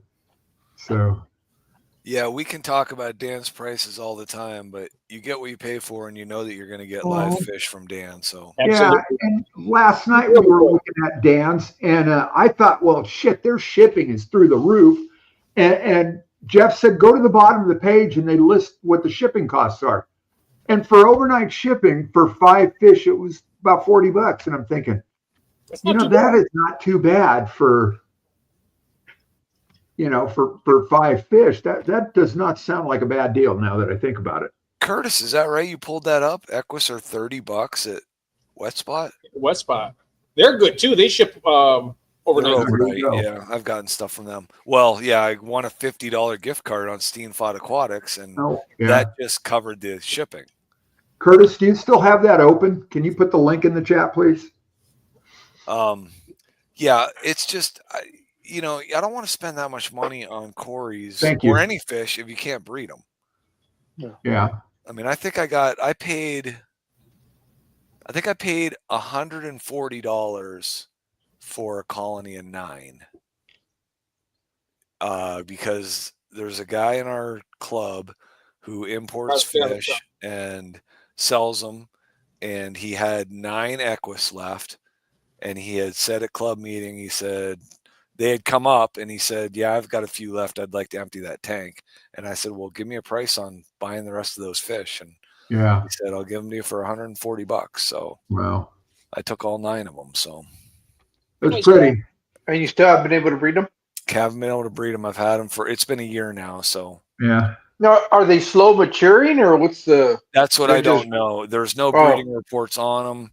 So I don't know if do they need to be 3 years old to breed? I don't know. Do they need to go through a 6-month dry spell? I don't know. Right now I got their tank down to under half. I've let it evaporate.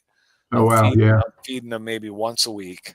Wow. So or maybe they just need a real breeder. You mean a fish owner, a hobby, a real aquarist? Is that what you're saying? No, a real breeder. Yeah. All right. Here's the problem with these. They're unavailable at Wet Spot. Can I throw him out of this room? How can I do that? It's not your stream.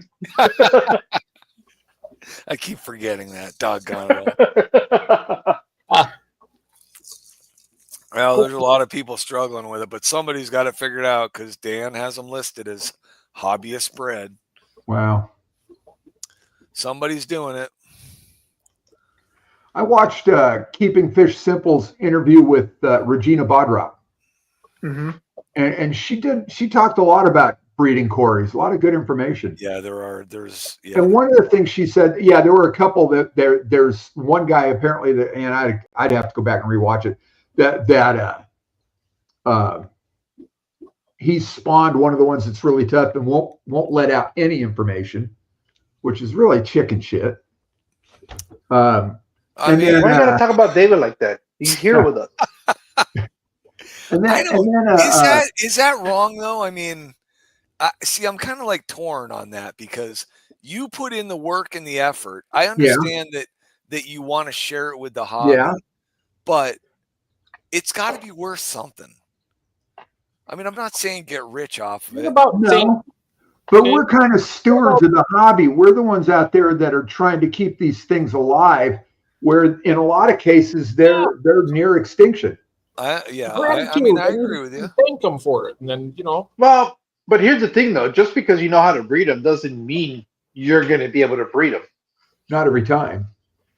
It's just some people it's like having a green thumb. Some people can just put them in there and they'll breed. And some other people is no matter how much you follow instructions, it just can't get it.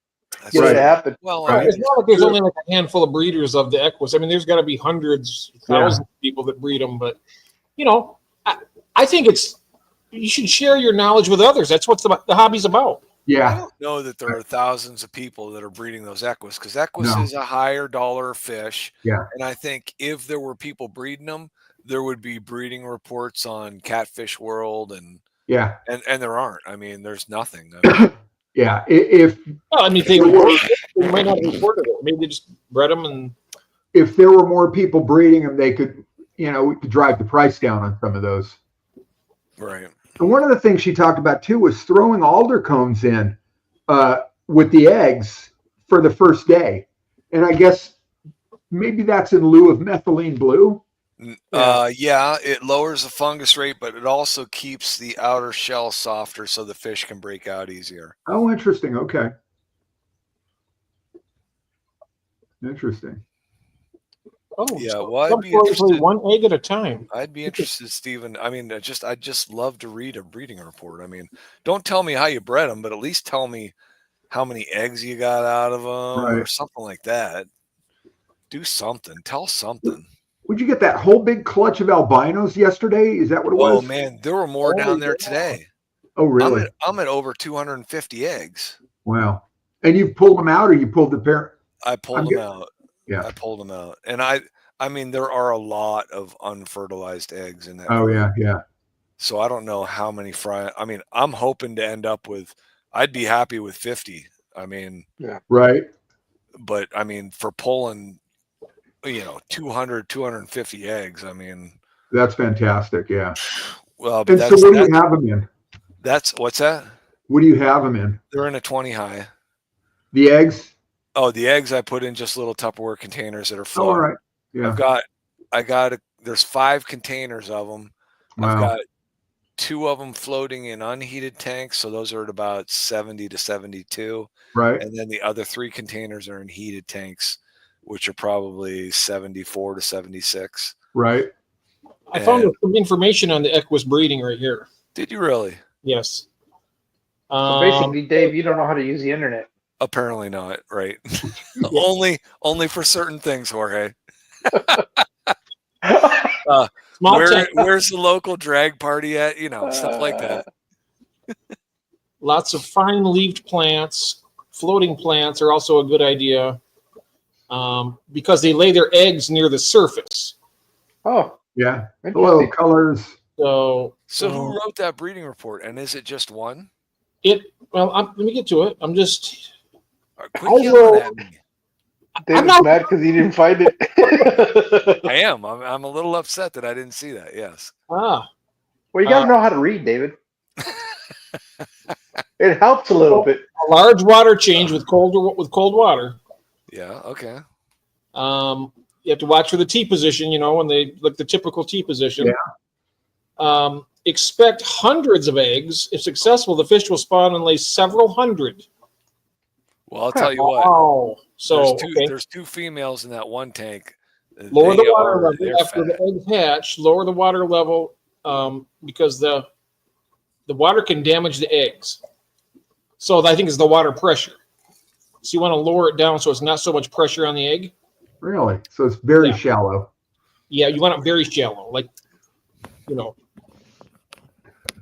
that would almost say that they're a stress breeder. Like they're breeding after drought when there's very little water around. Well, he's saying lower the water level after they lay the eggs. Yep. Which would, I'm guessing, would almost imply that they're laying the eggs in very low water. Oh, that's true. Yeah, you're right. Yeah. Well, they kind of contradicted themselves because they said they lay the eggs up near the floating plants on the top, close to the surface. Yeah. So how are you supposed to lower the water level? Yeah. See, so that's a fake breeding report. I wasn't wrong, Jorge. See, that's full of. Well, but Night Owl says that you just don't know where to look. The last time I checked Planet Catfish for it, I didn't see difficult to breed, but it can be done. I didn't see any breeding reports on Equus. All right, I'll hit it up again. Yeah, that's Stephen P. Right. What if it's a fake breeding report just to keep the price of those fish? These are the words I used, okay?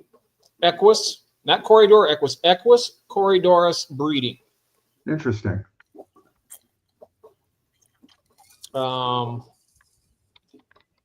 Let's see here now. Aim the current at the glass. Many corridor species tend to place their eggs on the spot where the current hits the glass. Sometimes corridor equus differs from other species. Some of them want to lay the eggs between the fine-leafed plants, even if the floating plant's near the surface. So I guess they want to lay them all over the place. The albino cories are an Aeneas. They are the bronze version. They are the bronze albinos. Oh, I did not know that. Which that was what actually I was talking to Jeff about that earlier because and Jeff K had actually put this in my mind before is I should pull some of my here we go. Aquadiction has one here. Who does? Aquadiction, they're on YouTube also. They have a Horseman's Cory Equus fish profile and also has and care guide. I see that. Care guide, yep. So it might even have. Let me see. I'm going to look at it. Maybe it has something on breeding. Wow, David, everybody's fighting stuff. Yeah. Do you read Empire's thing though? No, I didn't read it. It can be done, but no one has been successfully following a breeding report online. Yeah. Yeah. I think if there were a true route to take with those, but I mean, maybe it's a fish that only breeds once every 3 years. I don't know. Who knows? I don't know. It might be once you put all that cold water in, if it's down quite a ways, you fill it up with cold water, that might just spur them on to breeding. Well, that doesn't make sense with what you read. No, they said do a large water change with cold water. Right, I know, but that doesn't mean that you let a dry season go and then they're saying a water change and then they're saying they lay the eggs up near the plants and then you're supposed to lower the water down to keep the water pressure off the eggs. Well, what? None of that makes sense. If they lay them on the plants will sink when you lower the water level. They lay them on the plants, right? But didn't that report say that they would lay them on the glass and the plants? I think it's and in the leaf litter. Yeah, the leaf litter. Yeah. Aquadiction, I do too. They're great people. That's Marcus and Anne Marie. They're really nice. That's about where my water's getting to, Stephen. It's getting pretty. Where did that go? Low, yeah. Pretty low and pretty thick. Yeah, that's great. We lower the water level, the plants will go down with it. So and I have a 5 gallon with a female and 2 males in it. Right. And then I have 6 of them, which I think are 2 females and 4 males in the 20 gallon high. And both those tanks I've been just letting go. Right. And they're evaporating out. That water's getting thick and syrupy. I've thrown alder cones in them. So the tannins are getting up in them. Yeah. Did you know what Curtis is saying about shallow water so that, the fry can breach? They need to be able to breach. CW043. To develop their swim bladders. Say that again, Jeff. I'm sorry. CW043. That's their official number. Like, oh, is it really? I did not know that. Yep, CW043. Mm-hmm. Yeah, and that's true. Of course they will. Yeah. Look, yeah. Maximum size 5 centimeters. Is that it? 2.5 inches. Yeah, that's about right. They aren't. I mean, they are not a bigger breed of course. We're talking about Brandon again. Huh? No, Nothing. Not talking about Brandon. Just certain part of Brandon. The Shrine to Corey's cracks me up. Yeah. Yeah, they're all different. Well, that's just it. I mean, you don't just know how to breed Corys. You may know how to breed a species of Corys. Yeah. Ideal temperature 72 to 79. I mean, that's like my bronze and my albino and my Sturbis. I don't have to do anything to them. They just lay eggs. Wow. Yeah. And the green, the emerald, the Brocae splendens or whatever they're called now. I don't know. They just lay eggs. I mean, I don't need to do water changes on them. Yeah. They'll just lay eggs every once in a while.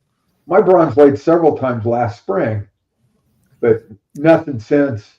Oh, yeah. And I had a couple spawns with my albinos, and nothing since. And from Dance Fish. And I don't know. I mean, there might be a window for those, right? I mean, maybe. Yeah, I'll just throw them in the tank. They'll breed for me. I'll have 100. What's that? I'll go buy 10 from Dan. Just throw them in the tank.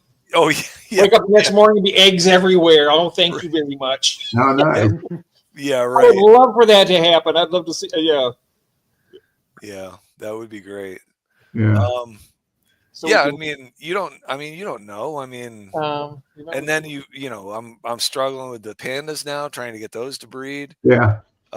Spawn. I mean, I just checked again tonight. I mean, okay, I've got 2 wigglers that I can see, so I'm assuming I have 4 or 5. But would you rather pay $5 for them, Jeff, or I mean, I know you want to breed them to sell them, but if they're hard to breed, you're not going to make much money anyhow. Well, what he's saying is document it, get it to a point where it makes it easy.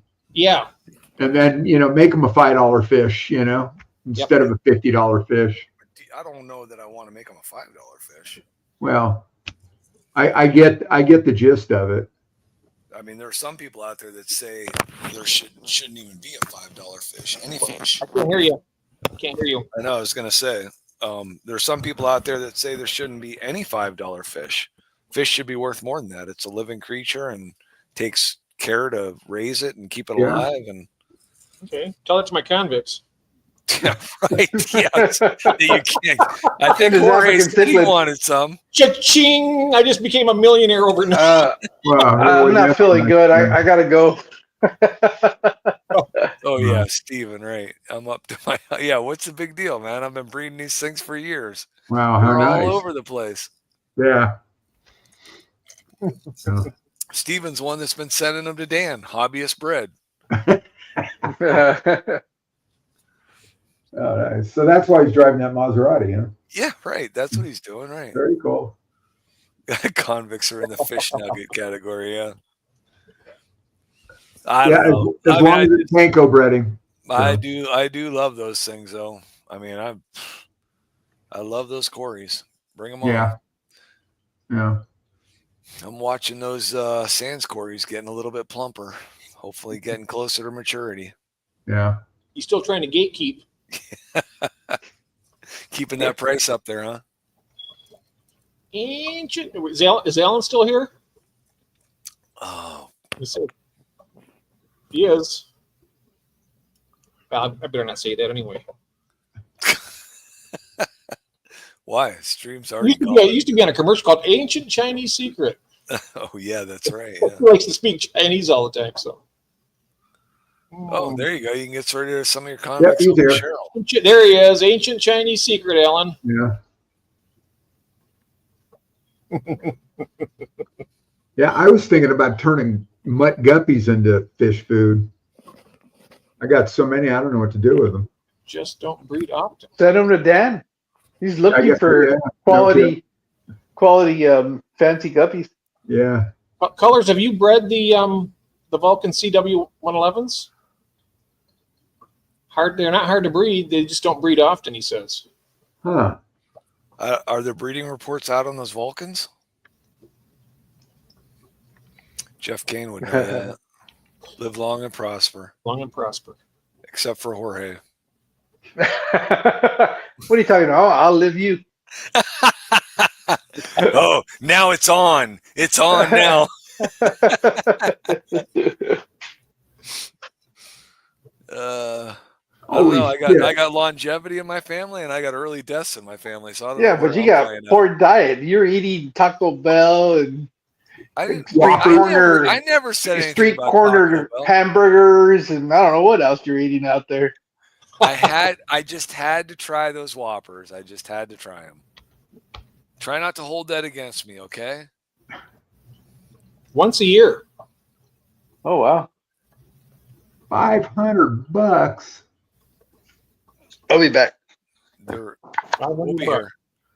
They're $500. They're $249 on. Did he take any type of phone with him? Does he know what we're saying about him when he leaves?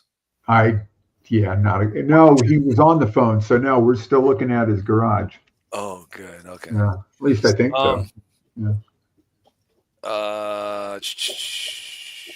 Wow. Yes, they are. Mine have a year. The Vulcans are like an age type thing, right? It's not like some of these other Corys will start spawning in. Color said they breed once a year. Yeah. They'll spawn once a year. And I wonder how old they got to be to spawn. I don't know. Got to be. I mean, I got to assume those Equus I got had to be at least. I mean, knowing the growth rate of Corys, they had to be 6 to 8 months old when I got them, and I've had them for a year. So, I mean, they could actually be 2 years old, possibly. I don't know, but they were wild caughts, so that kind of might even make it harder for them to breed. No, they're not. They're not the nicest looking skull. They're not. He's talking about the Vulcans. Oh, I would agree with that. They're an interesting species, but I wouldn't say they're one of the best looking species. I'll tell you the one I like is that trilineatus that you got, that false Julii. Yeah, those are nice. Yeah, I like those. I still rate the Sturby up there almost at number one. Yeah, those were the ones Roxanne was doing. The egg watch, the egg hatch watch, were the those were. What is it? Trilineatus. Trilineatus. No, they've changed it. What the hell is it now? She had them listed as Hopsaloma trilineatus, right? Yeah, something like that. Yeah.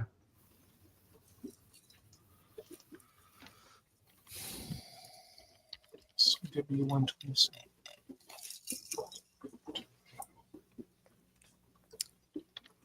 Right. No Vulcan you buy is from the wild. Those are all, which might make those easier to breed too. So.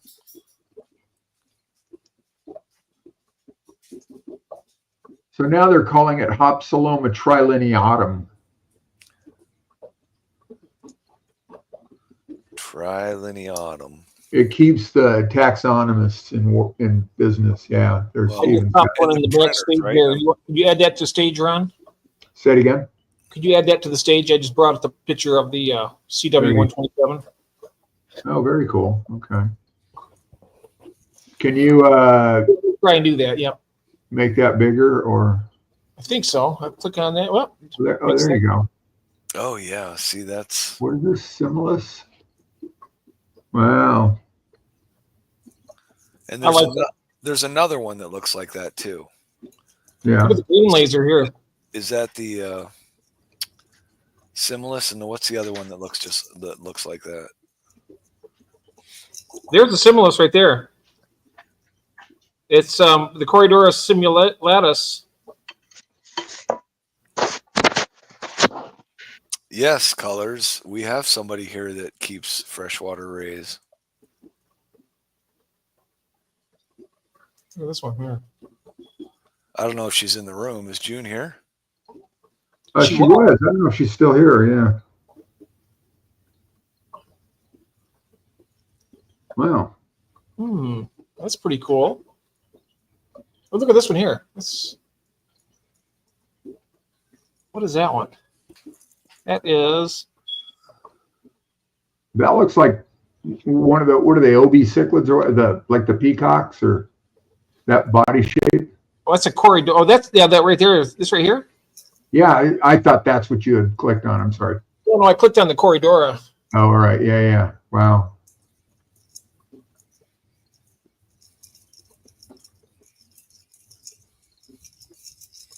Colors was just asking if anybody kept freshwater rays, June. When he comes here, Paul Stingray. Oh, wow, look at that right there. I don't know about anybody in this room, but Paul Stingray from Australia. Check out that Corey. Ooh. He's got a bunch of rays in his. Which one's that? I don't know, but it's gorgeous. Look at it. Why do you keep pulling these fish up and not telling us what they are? I'm just looking at pictures. Yeah, peppered cories. I've got some of those. Peppered cories. I like those. They're cool. Yeah, I was supposed to have some, but I didn't get them in the mail. So. That's nice looking. Wow. That's a nice looking cory right there, too. Well, if mine ever spawn, David, I'll send you some. Well, Big Steve's not here, so we don't need to get into that.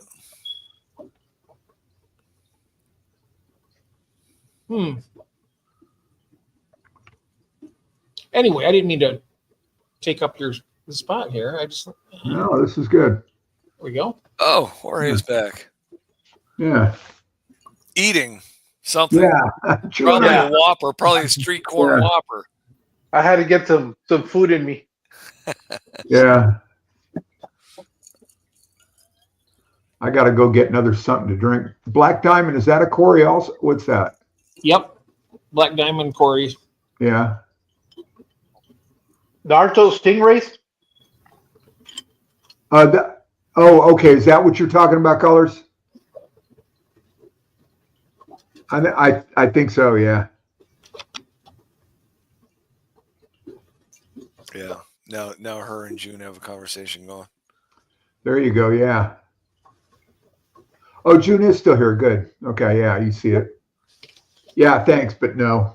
Oh, black diamonds are stingrays, yep. Yeah. But there's also a black diamond corridora too, I think. Thanks, Alex. Have a good night. Sleep tight. Yeah, thanks for being here. Have dreams of Branton.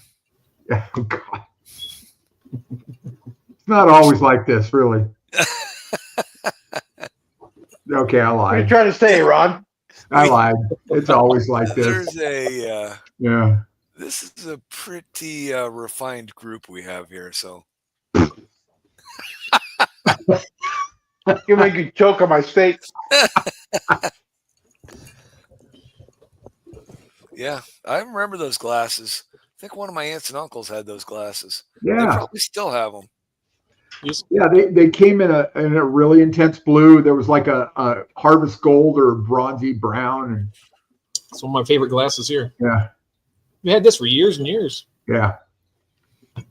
Yeah. Well. Yeah. One of the guys, one of the YouTubers I follow, Paul Stingray, he's stopped in on our chat periodically. Yep. He's got rays. He's got one of those. It looks like God, I don't know. It's a lined indoor pond, just a big rectangle, with blue tarps or whatever. And I think he's got them double tarp because they sting their way through the tarp and it starts leaking all over the place. So. Jeez. Ben Sharpie says I have burgundy. Burgundy colored glass? Or a glass of burgundy. I want to say that those glasses my aunt and uncle had were orangish. They like there's different colors. You can get these like a yellow, and there was blue. Yeah. We got the set of green. We also have plates that match these. Yeah. Boy, we talk about just about anything, won't we? Oh, absolutely. I got glass plates they match these glasses. I don't think I ever saw those. Aren't those leaded? That could very well be. It could be. It's back when lead was. So I went through. I had done some major cleaning at my aunt's house. She was a hoarder, and I'm pulling out all these magazines like Collier's and what was the Saturday night? What was the Saturday Post? Evening Post. Yeah. So all these magazines from the 40s and the 50s, and I opened up this one magazine. I'm reading through these. I mean, they're neat to see, right? Yeah. All the articles and the advertisements and stuff. Yeah. And they had this full page ads for paint and how they had added lead to paint and how great this lead paint was. Yeah. Yeah. You know why they added lead to paint? I don't know. What did it was a lubricant. It allowed it to spread easier. Oh, well, man, they loved it, and they made full. You're going to start up a whole new ball of wax out there in the chat. And 40 years later, we got kids chewing. Now we're talking about lubricants. Yeah. About lubrication. Watch out! It's going to start up a no. Yeah. So now kids are chewing on baseboards. What are you going to do? Yeah, I mean, right. Yeah. How about you don't let your kid chew on the wood in your house? Yeah. No shit. Jeez. Yeah. Anyways, it's just funny to see those. We were talking, all the old all the advertisements. I mean, the cigarette commercials the advertisements were just crazy. Right? Oh, sure. And then asbestos, Oh, yeah, right. Yeah. That's probably what I'll die from. Well, that might have been eBay heaven in that house. Just. Oh, I did. I moved a lot of stuff out of eBay on that stuff. Yeah. Yeah. Very cool. Yeah. A lot of old magazines because I guess the fat, and I did it for one of my friend's mothers when she turned like 74 or something. I gave her a magazine out of that pile from the month that she was born. Oh, very cool. Yeah. And so that was kind of neat. Wait, where'd it go? This is very vague. Oh, WD-40 ads. Yeah. Plenty of copper and lead in your bloodstream. Say what? You have plenty of copper and lead in your bloodstream. Oh, Dave. I'm sure I probably do. True, And I probably got asbestos in my lungs because there were a lot of furnace systems I ripped out that. Oh yeah, wrapped in asbestos. Yeah. Yeah, and I did, light construction and painting for years too. So yeah. Is that what it is? Is that what it is, Jeff K? Paint chips. Thank goodness I ate the paint chips because here I am.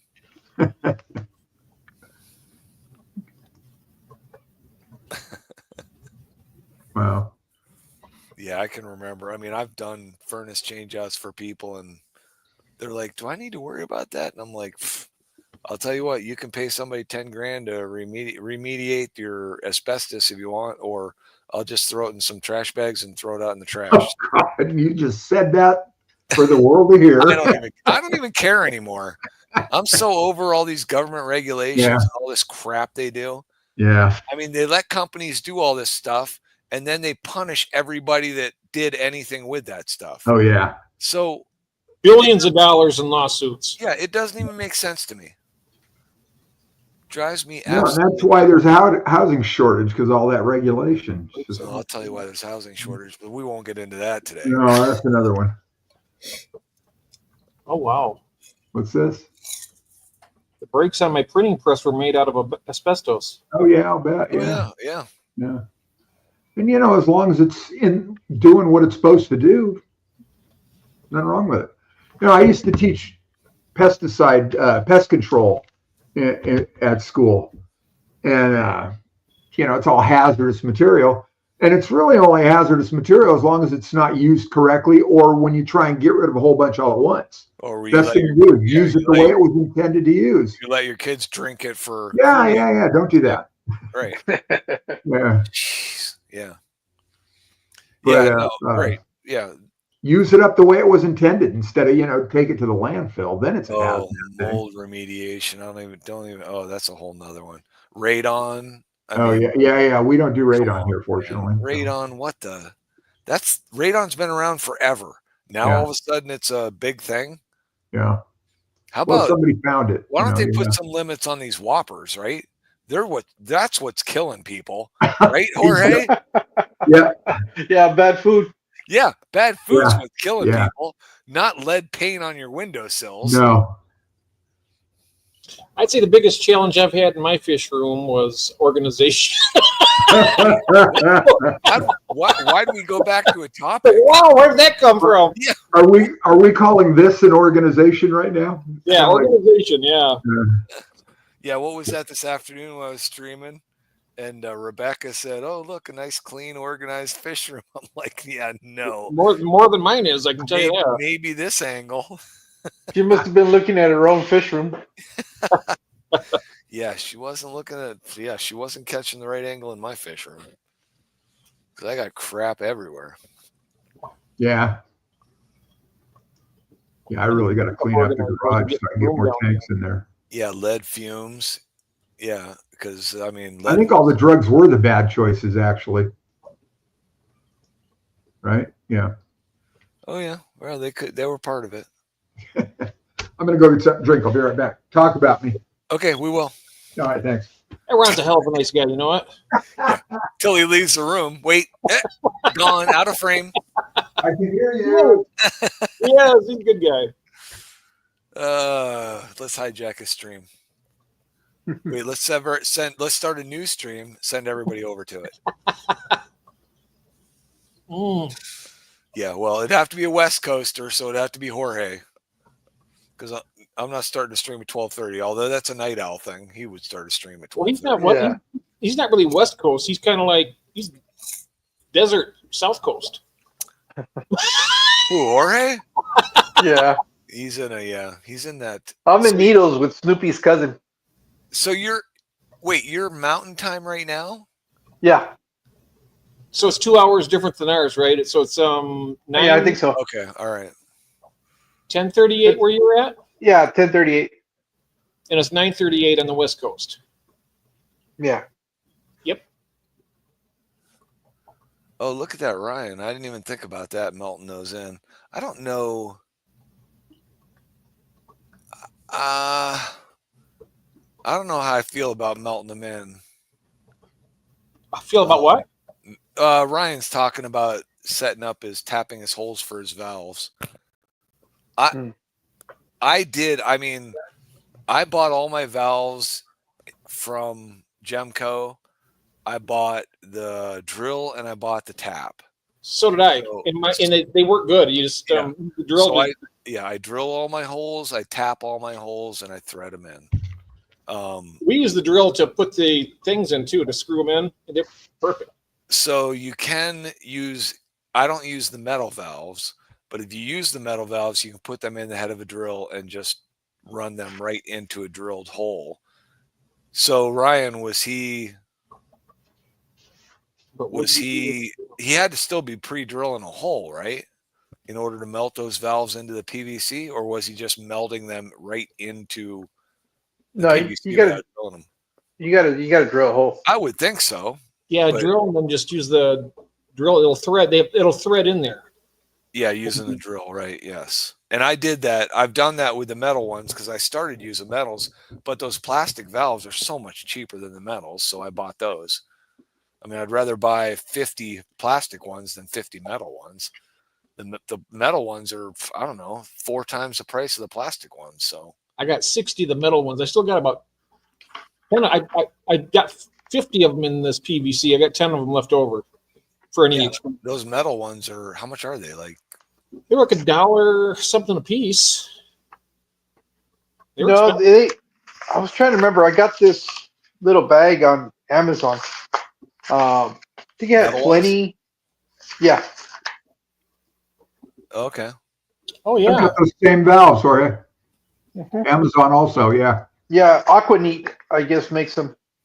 So, and Aquarium Co-op has them in, I think, 5 packs.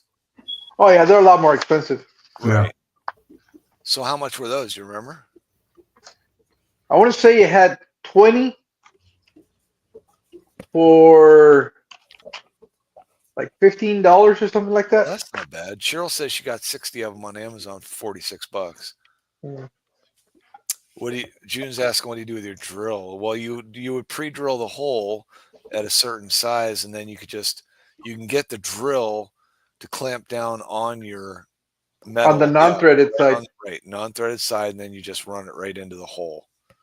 Which I did that. I mean, I did that, but those plastic ones I got from Gemco, I drilled, tapped all my holes, and just threaded them in.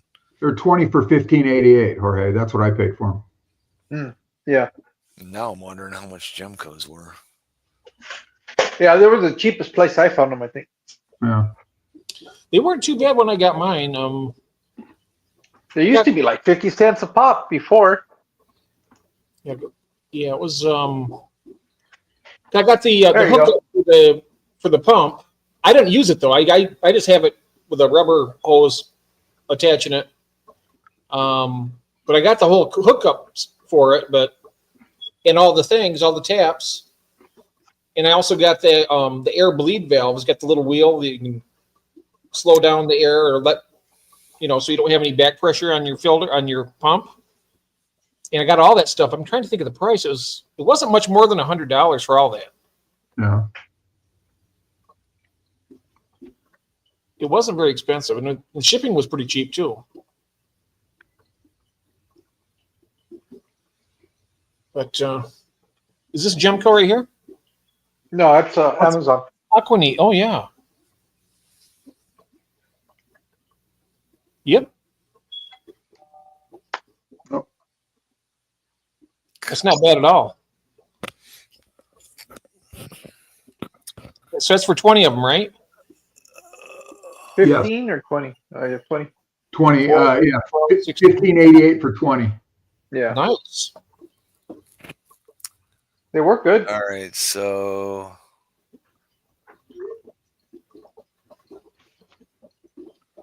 I'll kill that. We bought the air bleed from Gemco. Yep. With the pump. I got my pump from Amazon. I got the Danner pond pump. It's 90 liters per minute. It's powerful.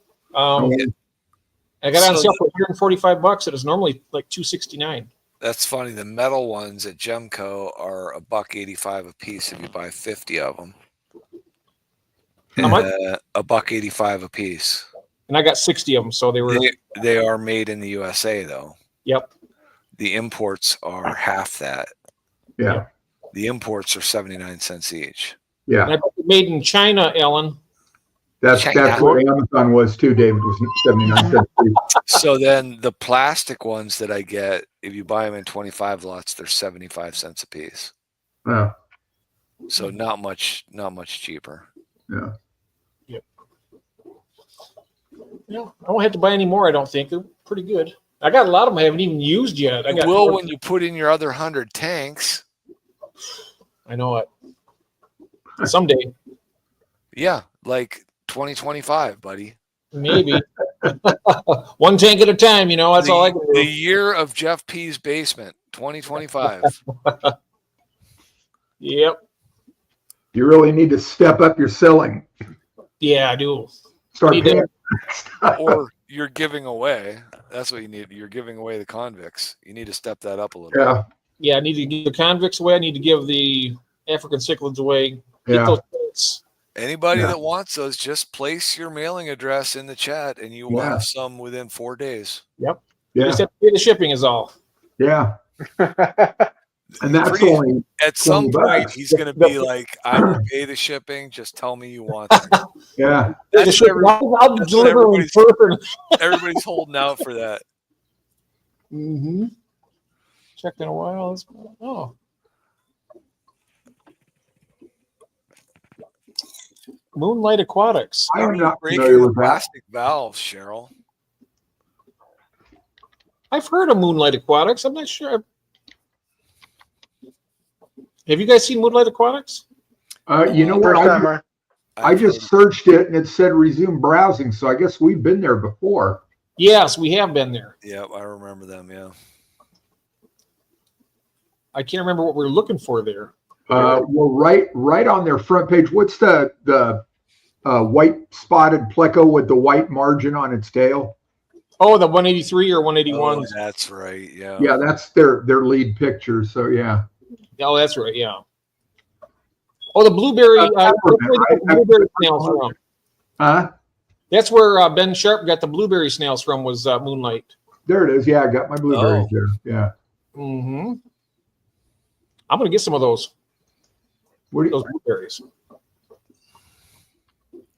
Oh, what Ryan's saying, he needs to update his website. So Yeah, they had convicts for $8. Yeah, say it again? They're expensive. And I'll sell mine for $7.50. Save you 50 cents. Yeah. 15 minutes ago, all we had to do was pay shipping. Now all of a sudden we got to pay $7.50. No, that's for the African. Then he wonders why he can't get rid of them. I know, right? They're a totally different ballgame. I'm talking the African cichlids are the pay the shipping. God, if we're doing that, anybody want a box of fancy guppies? All you got to do is pay shipping. And then I've got albino and species crebensis I need homes for. If anybody wants a 105-pound dog, all you got to do is pay shipping. Hello, Night Owl. Poor dog. He knows I love him. Yeah. He's still alive, so he has to know that. Oh, yeah. There you go. Want a gift card for who? But they're for Moonlight Aquatics, Cheryl.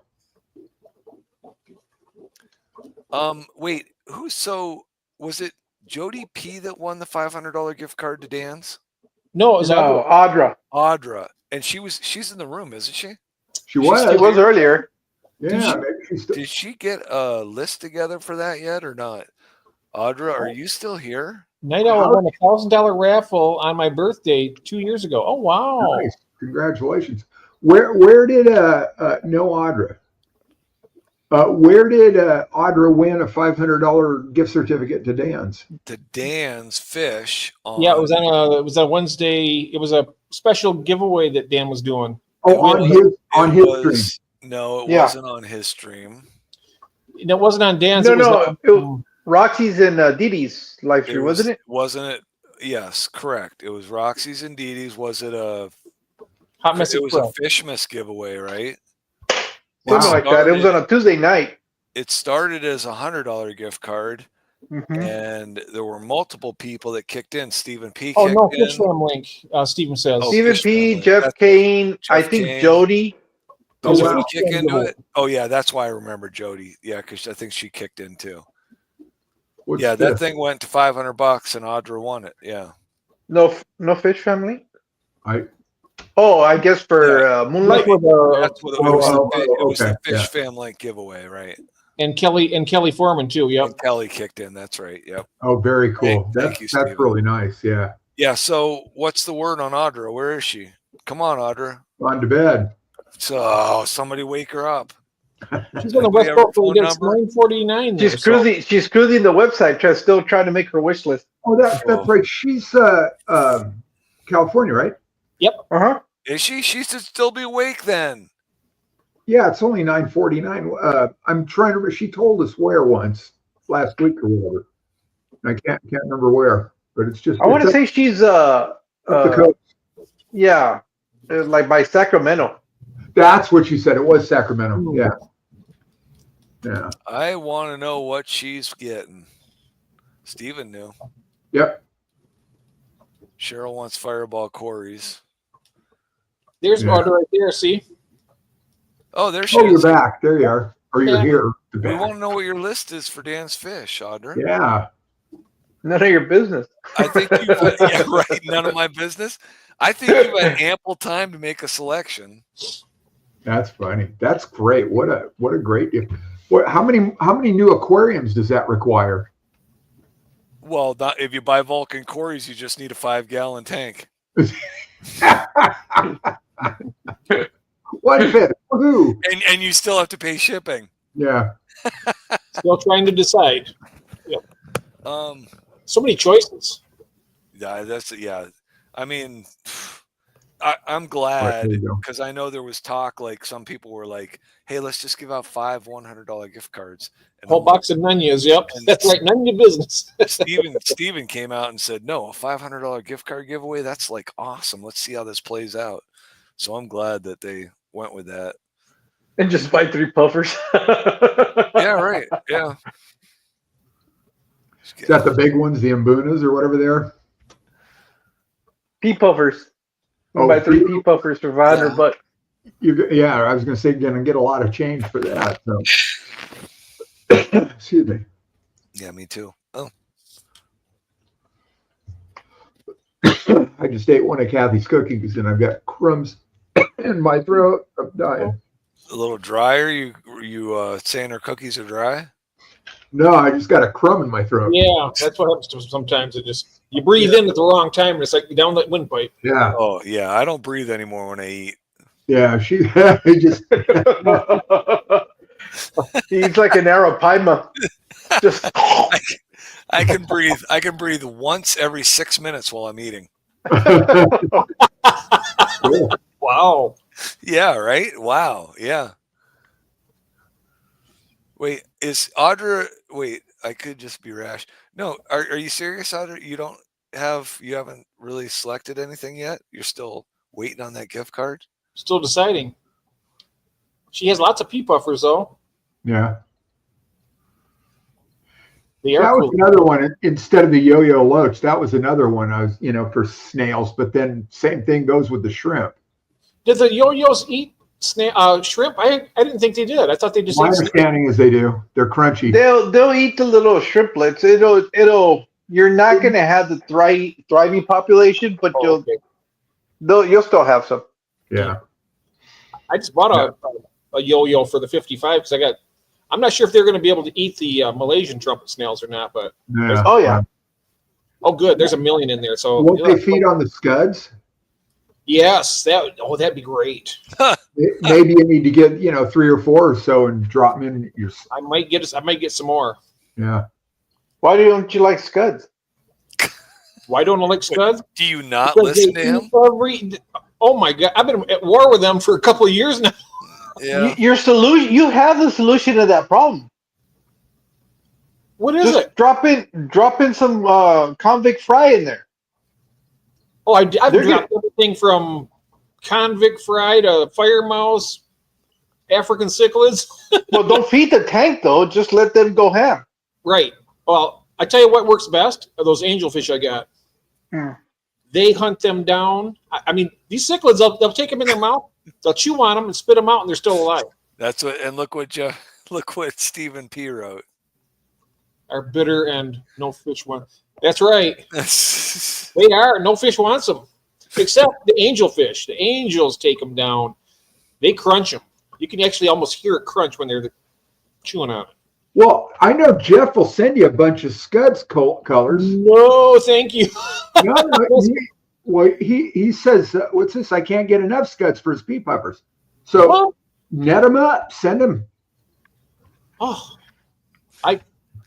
yeah. Jeff K, I wouldn't have a problem with that.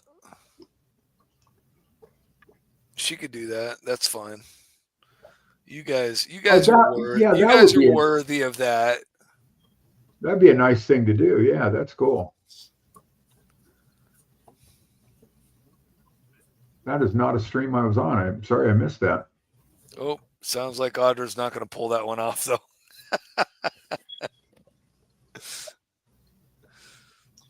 Yeah, I don't like scuds at all. Yeah. We got that, Jeff. I don't like them in the slightest. I don't like them. I don't like them in a box. I don't like them with a fox. Nope. Don't like them when they talk. Don't like them when they walk. That's right. Don't like them with green eggs and ham. Don't like them in the green tank. Eggs and ham. Nothing wrong with that.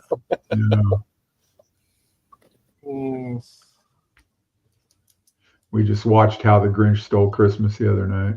I love that. Did he steal it again? Every Christmas. Yeah, every year. Yeah. You'd think he'd reform. You'd think so. Yeah. Yeah. And we watched 3 different versions of Christmas Carol. Oh, yeah. My wife likes the Christmas 1955. Carol is the best. Alistair Sims, 1955. That's her favorite one. I knew there was an old black and white one. Yep, that's what it is. Yeah. I like Christmas Story myself. Yeah. Oh, yeah. You shoot your eye out, kid.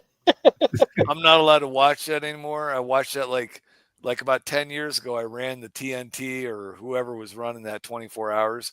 I ran it for like 10 hours one day, and my wife won't let me watch it anymore. That's kind of like the one with Jimmy Stewart. What's it called? It's a Wonderful Life. That's yeah. It starts out with It's a Wonderful Life watch, That's where you know it's coming. Yep. And then there's It's a Wonderful Life alert. That's where it's happening a couple times a day. And then It's a Wonderful Life warning. I think it's 4 or 5 times a day. And maybe the alert's the one where it's like all day, every day for a while. So I've got my, I just wish somebody would have beat the crap out of that old man at the end in the wheelchair.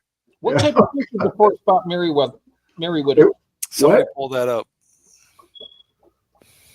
I'm at Dan's right now. I'm going to look it up. 4-spot Merrywidows. What the hell's that? I don't know. Frontosas?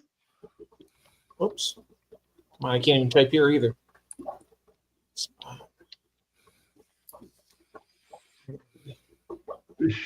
Fish, Dan's. Okay. Oh. All right, here we go.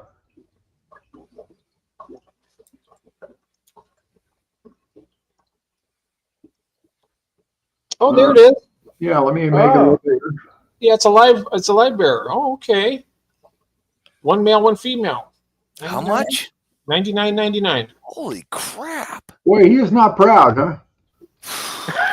I think shy is the word. And to top it all off, it's only got 3 spots, right? I don't see the 4th. Or that's the eyes count is the 4th. Oh, maybe, yeah. Wow. Wow, yeah, no kidding, huh? $100. Native to Costa Rica, hobbyist bred and raised in Europe. And what if one of those fish you get is? I can't say the word. I'm not allowed to say the word. Hi, Nathan. It's Ron Strait. Glad you're here. Oh, I'm not. Yeah, so I wonder if Mr. Myers is the one that's bred and raised in Europe here. What? Well, look, hobbyist bred and raised in Europe, and I'm thinking Mr. Myers. Does he have those? I don't know, but it's, hobbyist bred and raised in Europe, so could have been. There's a lot of people in Europe, Ron. I was going to say, he's not the only hobbyist in Europe.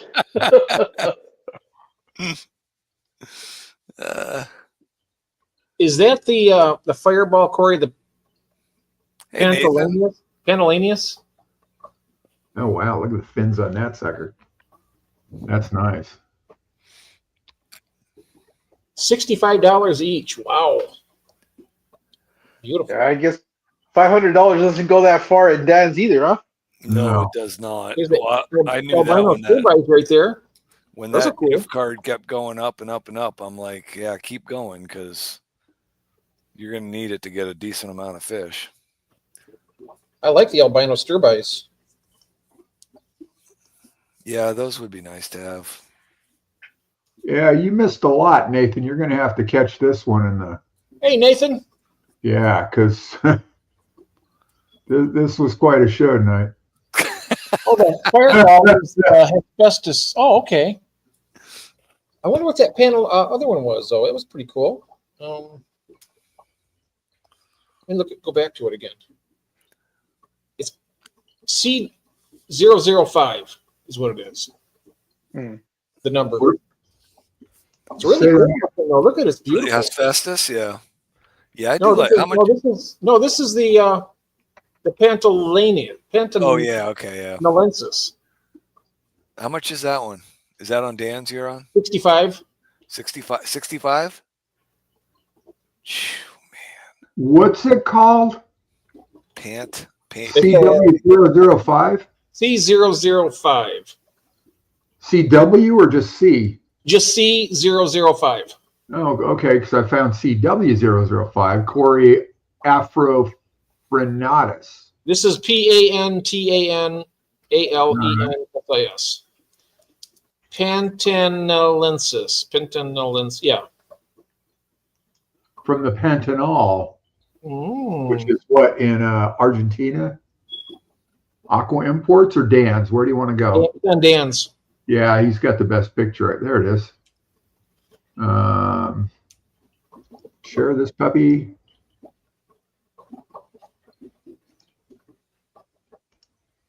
There we go. Let me make it a little bigger. Well, that doesn't look like the picture you just showed, Joe. No, it's not. Oh, interesting. I'm not going to show this one right here. It's This is on Dan's. Oh wait, here maybe this. How's that? There it is. Yeah, what's up with that? It's quite the difference. Must be a juvenile, probably the other one. Oh, that could be. Yeah, that's right. Yeah. This one says juvenile male, just starting to show color. Yeah. The one before says juvenile, no color or pattern yet, but I'll tell you what, you want to see a Cory that goes through an absolutely ridiculous change from fry to adult. The emerald Cory, the Broke-Eye Splendid, or whatever they call it now.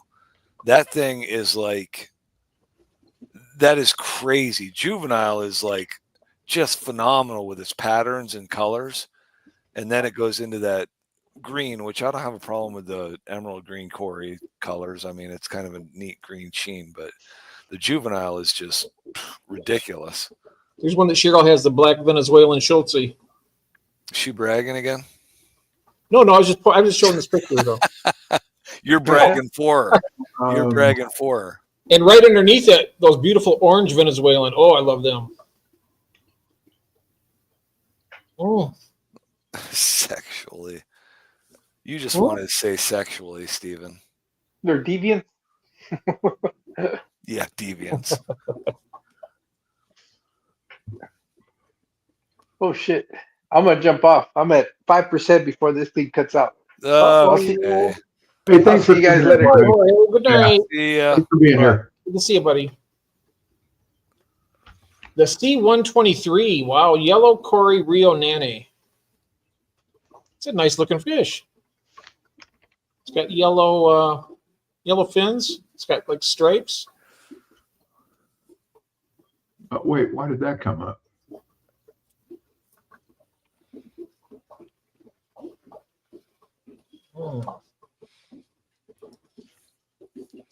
Slate Cory. Oh yeah, that's kind of cool. Oh, the dwarfs, the Habrosus, dwarf salt and pepper Cory. I like that too. Yeah. Yeah.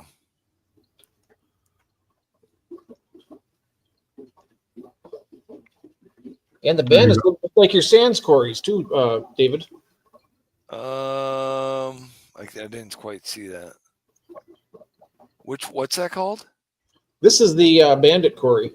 That right there is the Rio Nane, the one that's on the screen. But yeah, that's Sands Cory. That's got a full line down it. Oh, okay. That does from the dorsal fin on back is all. This one right here. Gee, thanks, Stephen. Yeah.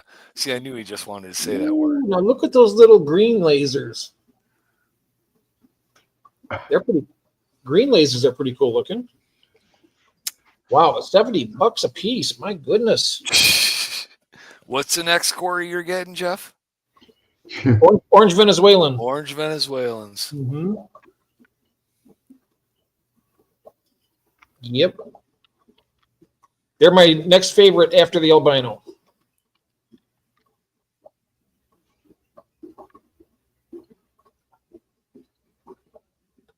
I'm going to have a lot of favorites, so look at that. They're beautiful. Yeah. I really like them. Wow, and they're reasonably priced. Mm-hmm. $15 a pop. Whole lot cheaper than the Equus. And they're shipping $46 for fit 17. Wait, what? Oh, that's UPS next day medium. For how much? They can ship 17 in a medium box. That's what it says. And they bag them all individually, right? I mean, that's what they were doing on the video. See, that's the other thing, and we've talked about this before, but I think I'm bagging too much water in my bags, and should be making them smaller. Did you catch how they do that? They bag them, leave them sitting on a shelf open overnight, and then the next day they pour all that water out of the bag and put fresh water in. I've got to watch that. I haven't watched that. That was all just in the first 5 minutes of the video or so. David, did you say you have the Schwartz eye? I do, yes. Ooh. They got the line similar to like the Parallelis does. Correct, yes. Nice. And I have 4 of them, and they haven't done anything for me. So, and I've had those since I got those back in October. Or no, I'm sorry. I got those back in April. And you sure you got male and female? To be totally honest with you, I haven't done anything with those except put them in a tank. Okay. I haven't looked at, I mean, I've looked at them, of course, but I haven't really looked to see if I have males or females. Because there's only 4 of them, and I was like, it's not even a colony. I was kind of upset that I only bought 4 and I didn't get another 4-pack of them. I wished because I hate only having 4 of one fish. Mm-hmm. So. Yeah, that you want to have probably like 6 to 8, probably. Yeah, I mean, I would. I mean, in my mind, I mean, not that anything I think really matters, but like 10, like 10 I would like to have a minimum of 8 in a colony. But that's I mean, that doesn't mean. I mean, I don't know if that means anything or not. I mean, there's people out there that say you can probably get away with 4 or 6, and there's probably people that say you should have 12. But the 8 that I got over there, they're perfect. They love. And that's why I wanted to set you up with. I wanted you to have a colony of at least 8. So they are nice.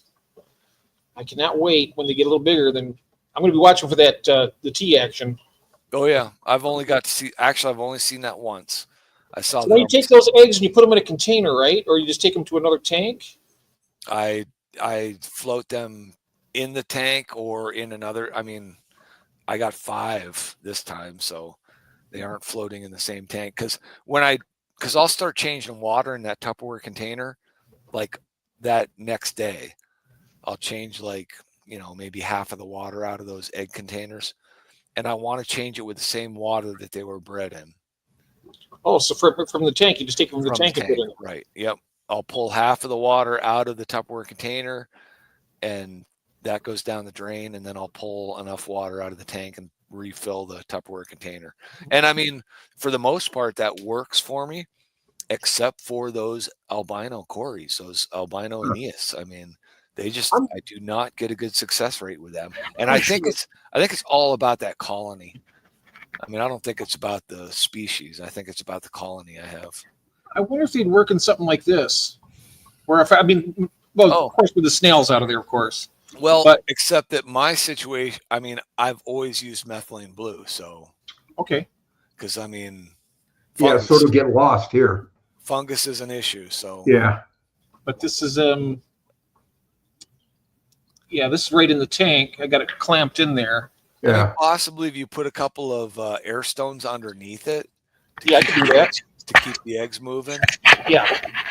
First time I did it, I put them in a fish bowl with an air stone and a little methylene blue. And then the next time I put them in one of those Lowell's Fish Lab fry trays. Oh, yeah. And I really like that thing. I saw Jeff Case got one of those that he uses, and I really like it. They work really well. So that the water flows through it continually. You know? Yeah, I like the blue better than the black. It just makes the fish pop a little more for me. So, and I have one black tank, but it makes it so dark in there. It's just kind of like it sucks the light out. It does. Black absorbs light. Yeah, it does. Yeah, I like a little bit lighter. I seen that George Aquaballs, he had a tank, he had it painted white in the back, and I tell you what, that looked really nice. Oh yeah.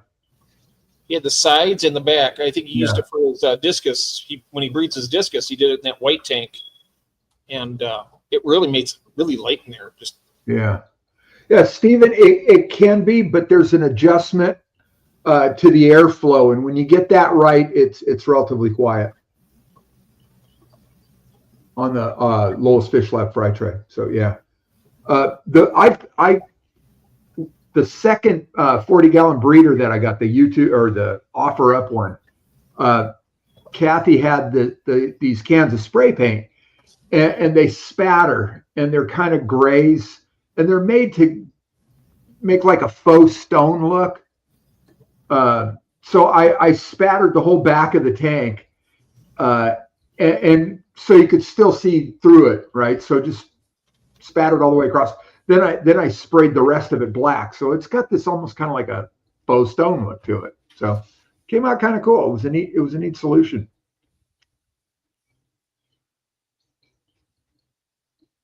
I use and then that fry tray that I've got, I dropped, the last time I used it, I siphoned out a bunch of crevensis fry.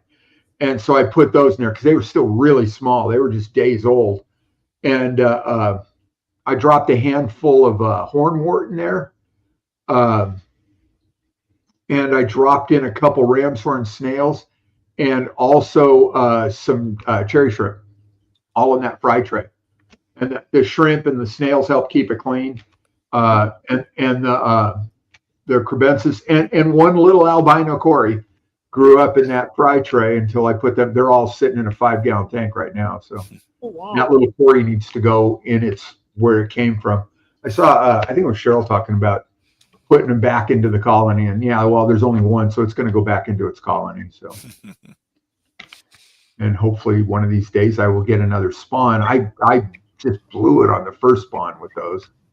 Yeah, I think my stir-by breeding colony is up to 12.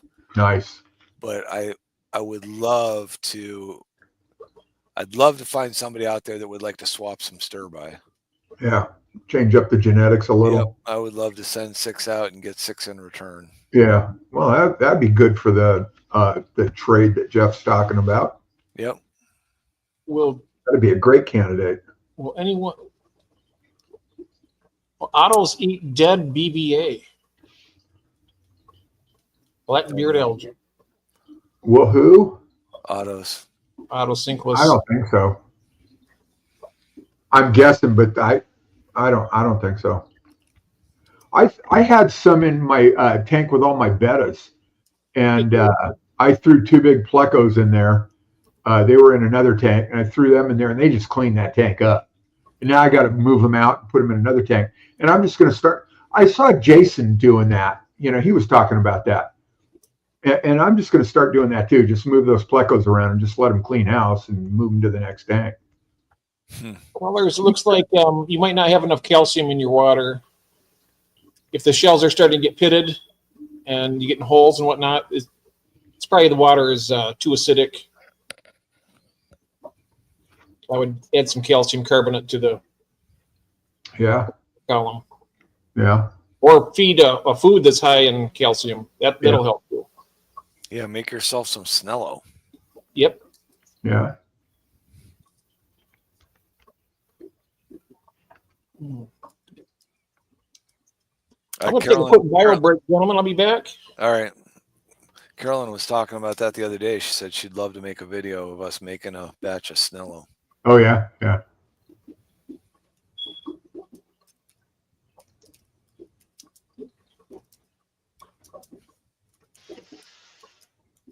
Are you asking colors, Stephen? Yeah, that would be, if your pH is low, yeah. Yeah.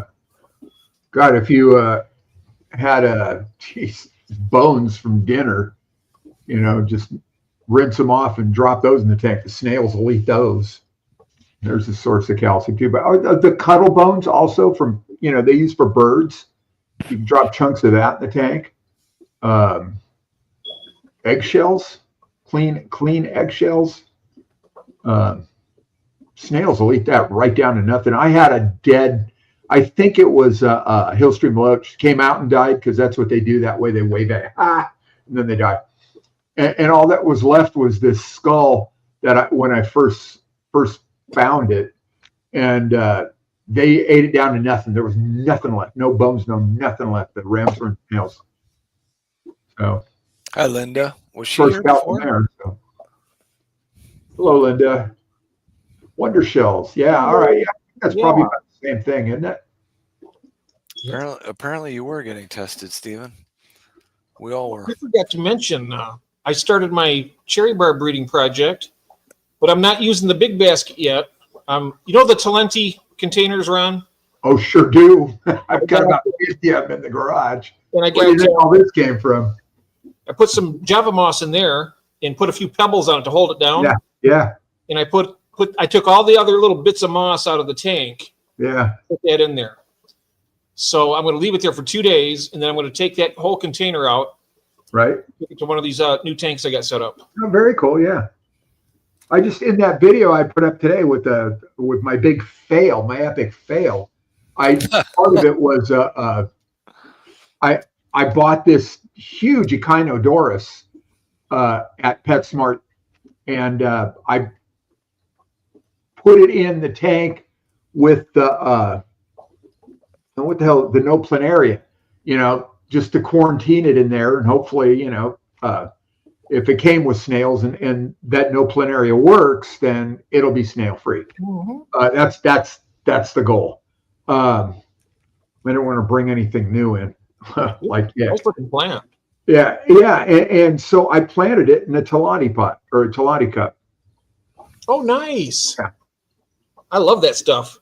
Yeah, me too. And that's what, so I had to quit eating it. You got that? The Pellegrino? It's like like a parallel universe there. Yeah. Yeah. Pellegrino's not fattening, fortunately, but Kathy loves that stuff. When we go to the Italian, she always orders that at the Italian restaurant. Sure. I got a bag of the pond soil today, for lilies, right? And I've still got a bag of Miracle Grow, and I've got a bunch of little crypts and a bunch of terracotta pots. And what I'm going to do is pot about half the crypts in the pond soil, and the other, oh, hey, Jim, thanks. And the other half of the crypts in that Miracle Grow soil, and see if one does better. Oh, yeah. That'd be cool. So, yeah. I know that Blake did something similar to that with the little pots, but he was doing a different test of different types of root tabs. Yeah. On his. Yeah. Yeah, I've been using the API for those, and I had a bunch of just powder from broken up pieces in a Talenti cup. And when I potted that Echinodoros up yesterday, or the day before, whenever it was, in that Talenti cup, I put a layer of, I used the Miracle Grow potting soil, put a layer of that in, sprinkled all the dust of the API root tab, and then covered a little more with potting soil, and then dropped that thing in, packed potting soil all around it, and then covered it with pool sand so the potting soil won't escape. And then just put it right in the tank. Looks good too. That'll grow like crazy with that. I hope so. Yeah. And it's in a 20, so the leaves are already almost to the surface, because the height of the pot also, put it up there. But all of it across that to 75. So. And also both the Pocostem and Stellatus that I got from David, and also the guppy is both growing now in that 40. Oh, very cool. Yeah. I was so disappointed today when I was going through my tanks, cleaning those out, and I realized that I have hardly any water sprayed anymore. My water spray started doing good, and now it's like becoming like a skeleton now. I only have 2 tanks now that have any bit of water sprayed in them, and I've got to trim those back and see if I can get that to take off again. I don't know what the deal is with that. I had water spray everywhere. And now it's just, I don't know, I guess because I've let my hornwort and guppy grass just take over everything. So that's the only thing I can think of. Yeah. Now that the scuds are pretty much under control, I mean, I better knock on wood. I think I am winning the war finally. Yeah. I have enough troops in there cleaning them out, but because for a long time they were just stripping the hornwort down to the stem, and now it's starting to come back.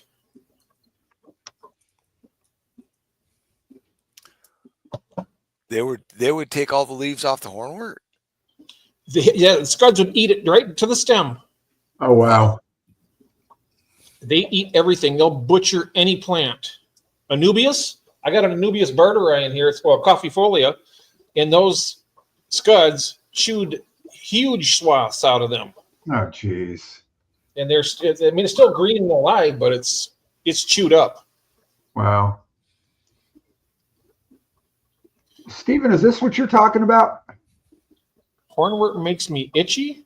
What? Well, I know some plants affect people. They're I don't know, Stephen. I mean, I had water spray growing everywhere, and then all of a sudden, hornwort and guppy grass just took over everything. What I need is some more water wisteria. That grew really good for me. Huh. Which those look a lot alike, right? Hygrophila deformis. Yeah, they really. Yeah. Quit swearing. And that was a plant that I had. It was like a tree in my 55. It was huge. Wow. Yeah. I've had water sprite that has like set up like just massive. No, they do not have any respect for any plants, Audra. You're right. They're my nemesis. I tell you. Wow. I think, if somebody could tell me to say, okay, Jeff, you're going to have duckweed and Malaysian trumpet snails for the rest of your life, I'd take that in a heartbeat to ensure that I'd never have any more scuds. That's how bad they are. Malaysian trumpet snails are a dream compared to scuds.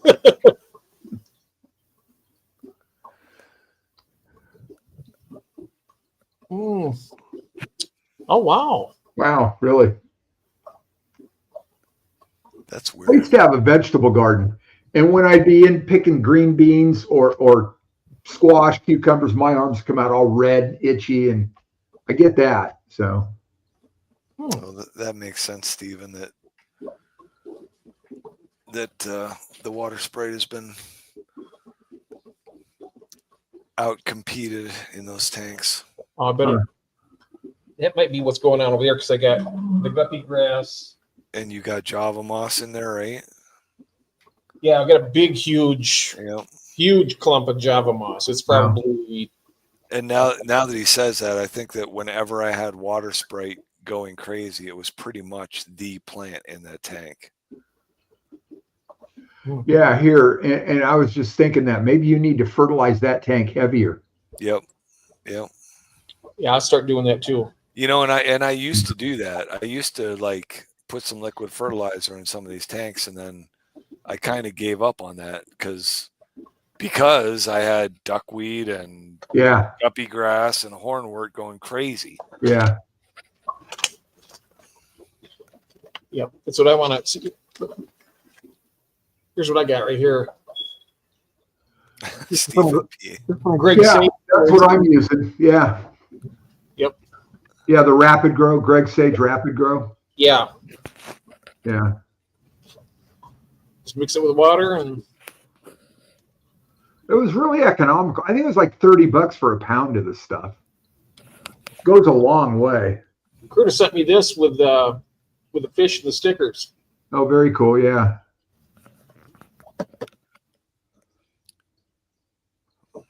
Well, you got that from Curtis, and all I'm going to get is a betta. No, you're going to get more than a betta. You're going to get the Shelleys. No, I'm talking from Curtis. Oh, from Curtis. He said he was thinking about sending me a betta just to mess with me. Oh, I see. Do it, Curtis. Do it. Yeah, I finally got my Christmas moss starting to take off, and now it's covered in that green hair algae. See, there he is. 3 bettas just for you. Oh, nice. Christmas moss. I love all types of moss. My Java moss is really doing well. Yeah, I've got 3 tanks. Came with shrimp from that guy I was getting shrimp from Houston, Texas. And it's surviving. It's not thriving, but it is surviving. So I got to really work to keep my Java moss going. Yeah. I'm trying to fertilize, about every 7 to 10 days, and it helps. So it's really hard because my Java moss grows off the hook, and the other stuff is slower. Yeah. But right now, thankfully, my hornwort is coming back, and it's growing pretty quickly. Right. Jeez. I got that 2-gallon bucket just packed full with guppy grass, and I pulled guppy grass out of 3 10-gallon tanks. Yeah. And I got a 2-gallon bucket that's just full of guppy grass. Man. Well, I sold 3 orders while we were on stream tonight so far. Nice. Yeah. Well, it helps keep the lights on, Yeah. Nothing wrong with that. that teaching pension. Yeah, yeah. I should have been a teacher. Yeah, it was good until it wasn't. I'd much rather stay home. Yeah, I like that now. Yeah, I wish my Christmas moss would go crazy. It's really pretty. But it's starting, and I'm going to have to clean out bits and pieces of it in the tank with all the green hair algae. Put it in some different tanks and see if I, get some clean pieces of it to start. Yeah, just send it all over here, Stephen. Cheryl, is out of here? Is that what you're saying? He's getting rid of all of his guppy grass. He's got too much of it. Did Cheryl say she was going? I don't know. I see Mark saying good night, Cheryl. Good night, Cheryl. Oh, yeah, she did. So. Oh, there it is. Good night. Phone's about to die. We've got I don't know if I've got any with me. Those little portable batteries. Those are nice. Oh, yeah. Snail shells are fine in rainwater. Oh, thanks, Curtis. But it's it's a huge chunk, and there's bits all the way around the edges that I can harvest from. I appreciate it. I think I'm good to go so far. So I did get back. I did reply to your email. Monday, I think. I apologize for not getting back to you over the weekend about those spawning mops. So.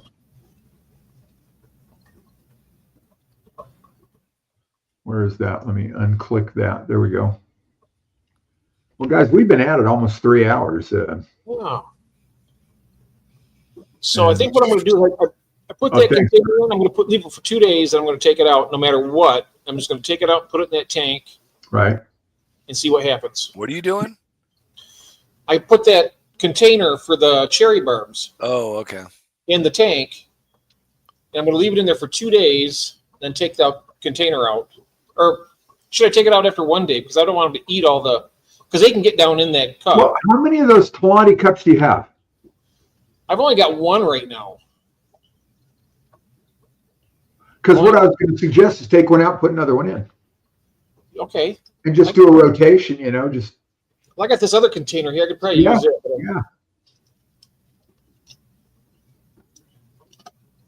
And just be able to swap, 3 or 4 different containers, one after the other. What do they take? 2-3 days to hatch? I think so. 2 to 3 days. Yeah, I have not. I don't know. Those glow light Danios, I don't think they've spawned. I thought that possibly those cherry barbs had spawned, but I've got nothing.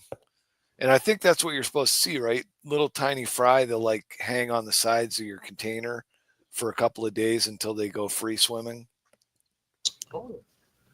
Well, I've seen some little liney things in that plastic one back there with my chopre, but they didn't look like they weren't fish. I don't think they're just like little slivers. They look like little teeny white worms, maybe. Tiny. They are.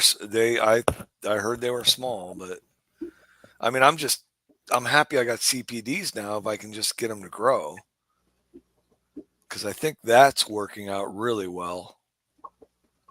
Do you have a 5-gallon tank? They are. So I have a. No, Jeff, I'm sorry, but you too, yeah. My smallest tank is a 10. Okay, well, because what I'm wondering if, when you pull a cup out, can you just pour it all in a tank and then put the cup back there too? So yeah, you can do that and just put it back in. Once they start hatching, when the fry get big enough where they could eat the new hatch, then stop pouring them in and start another tank. Oh, okay. That's exactly what I've been doing with those CPDs. Yeah, okay, yeah. Because I have a floating tray with a mesh bottom that I have CPDs in a 10-gallon, but I also have the deli cup in the other CPD tank, and every 2 days I pull that mesh off of there and dump that deli cup into the 10-gallon tank. So I'm not exactly sure where I'm getting my CPD fry from. I don't know if it's coming from the deli cup or if it's coming from the CPDs that are in the mesh bottom. So I'm just going to keep doing both until I can see, like you said, till the fry look big enough where they would predate on new fry. Right. And then I'll switch tanks. So yeah, start a new batch. Yep. Yeah. But so I'm happy. I mean, at least I can see CPD fry, and then I think I mentioned this afternoon. I'm just taking that fry powder, mixing it into a small, like a little, like a dressing container that you get with a side salad or something. Right. A little bit of water in there, sprinkle some fry powder in there, mix it all up good, and then use an eyedropper to squirt in the tank. Otherwise, you put that fry powder on the top of the tank, and it just sits up there.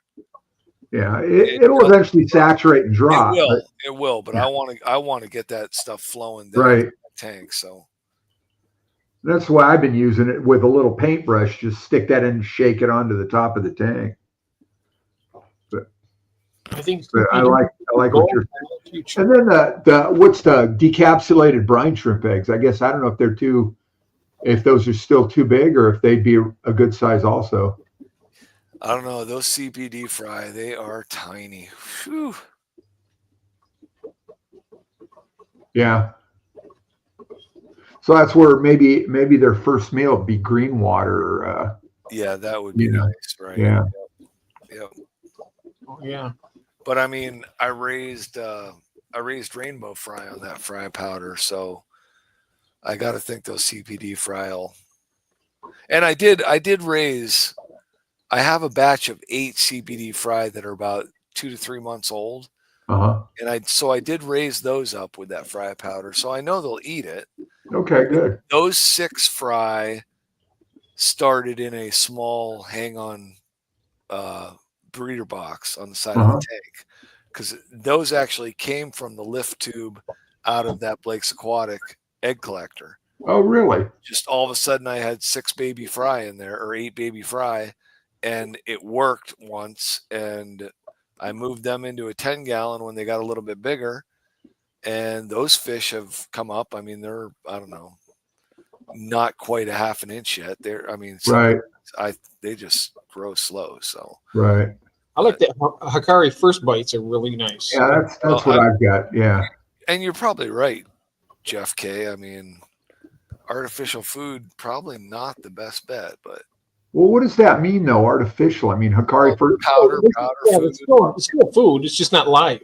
Right. Okay, not live, but they're all natural products. Yes. Right, but I mean, you got to think that starting them on green water, or Victoria, lots of little organisms on there. Yeah.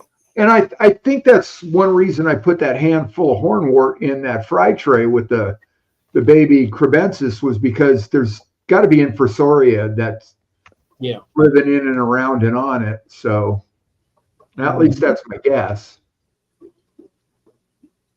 Yeah, the Moina and the green water is best for tiny fry. Yep. What was the first thing you said, Jeff? Skull says that Moina or green water is the best for tiny fry. Okay. I don't know what that is. Moina is like a smaller organism than like Daphnia. It's a lot smaller. All right. Okay. See, like but they're still bigger than baby brine shrimp, aren't they? The Moina? Not a clue. Baby brine shrimp's smaller than Moina. I had read that you couldn't feed baby brine shrimp to newborn rainbows, so that's why I was using that fry powder. Yeah. Yeah, I get it, Jeff. I understand what you're saying. I've just never done any other live foods besides baby brine, so I've never cultivated anything else. Oh, here we go. A small version of Daphnia. Yeah. All right. Fair enough. All right. I'm about ready to call it a night. Yeah, likewise. So everybody who's here still, thank you so much for being here all night with us. Yes. Great. Yeah, thanks, Curtis. That'd be cool. Yeah. Hey, what about the Jeff guy? Not yeah. Somebody's. That's okay. Should I not share them with them? Is that what you're saying? No, I'm kidding. Yeah. Vinegar eels. Yeah, I never tried that. Somebody gave me what were they? One of the worms. Oh my God, they stunk up the whole garage.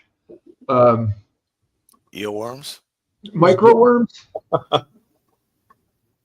Is that one? Micro worms? they live on, like oats or, Yeah. Eelworms, right? Vinegar eels. No, those live in liquid. Yeah, and vinegar. Yeah. Apple vinegar. Thanks for being here, Linda. Have a good night, Linda. Yeah. You, Jeff. Microworm, Jess. Wait, there's another Jeff? A Geoff? Joff, yeah. Yeah. That's Mike of the Myers.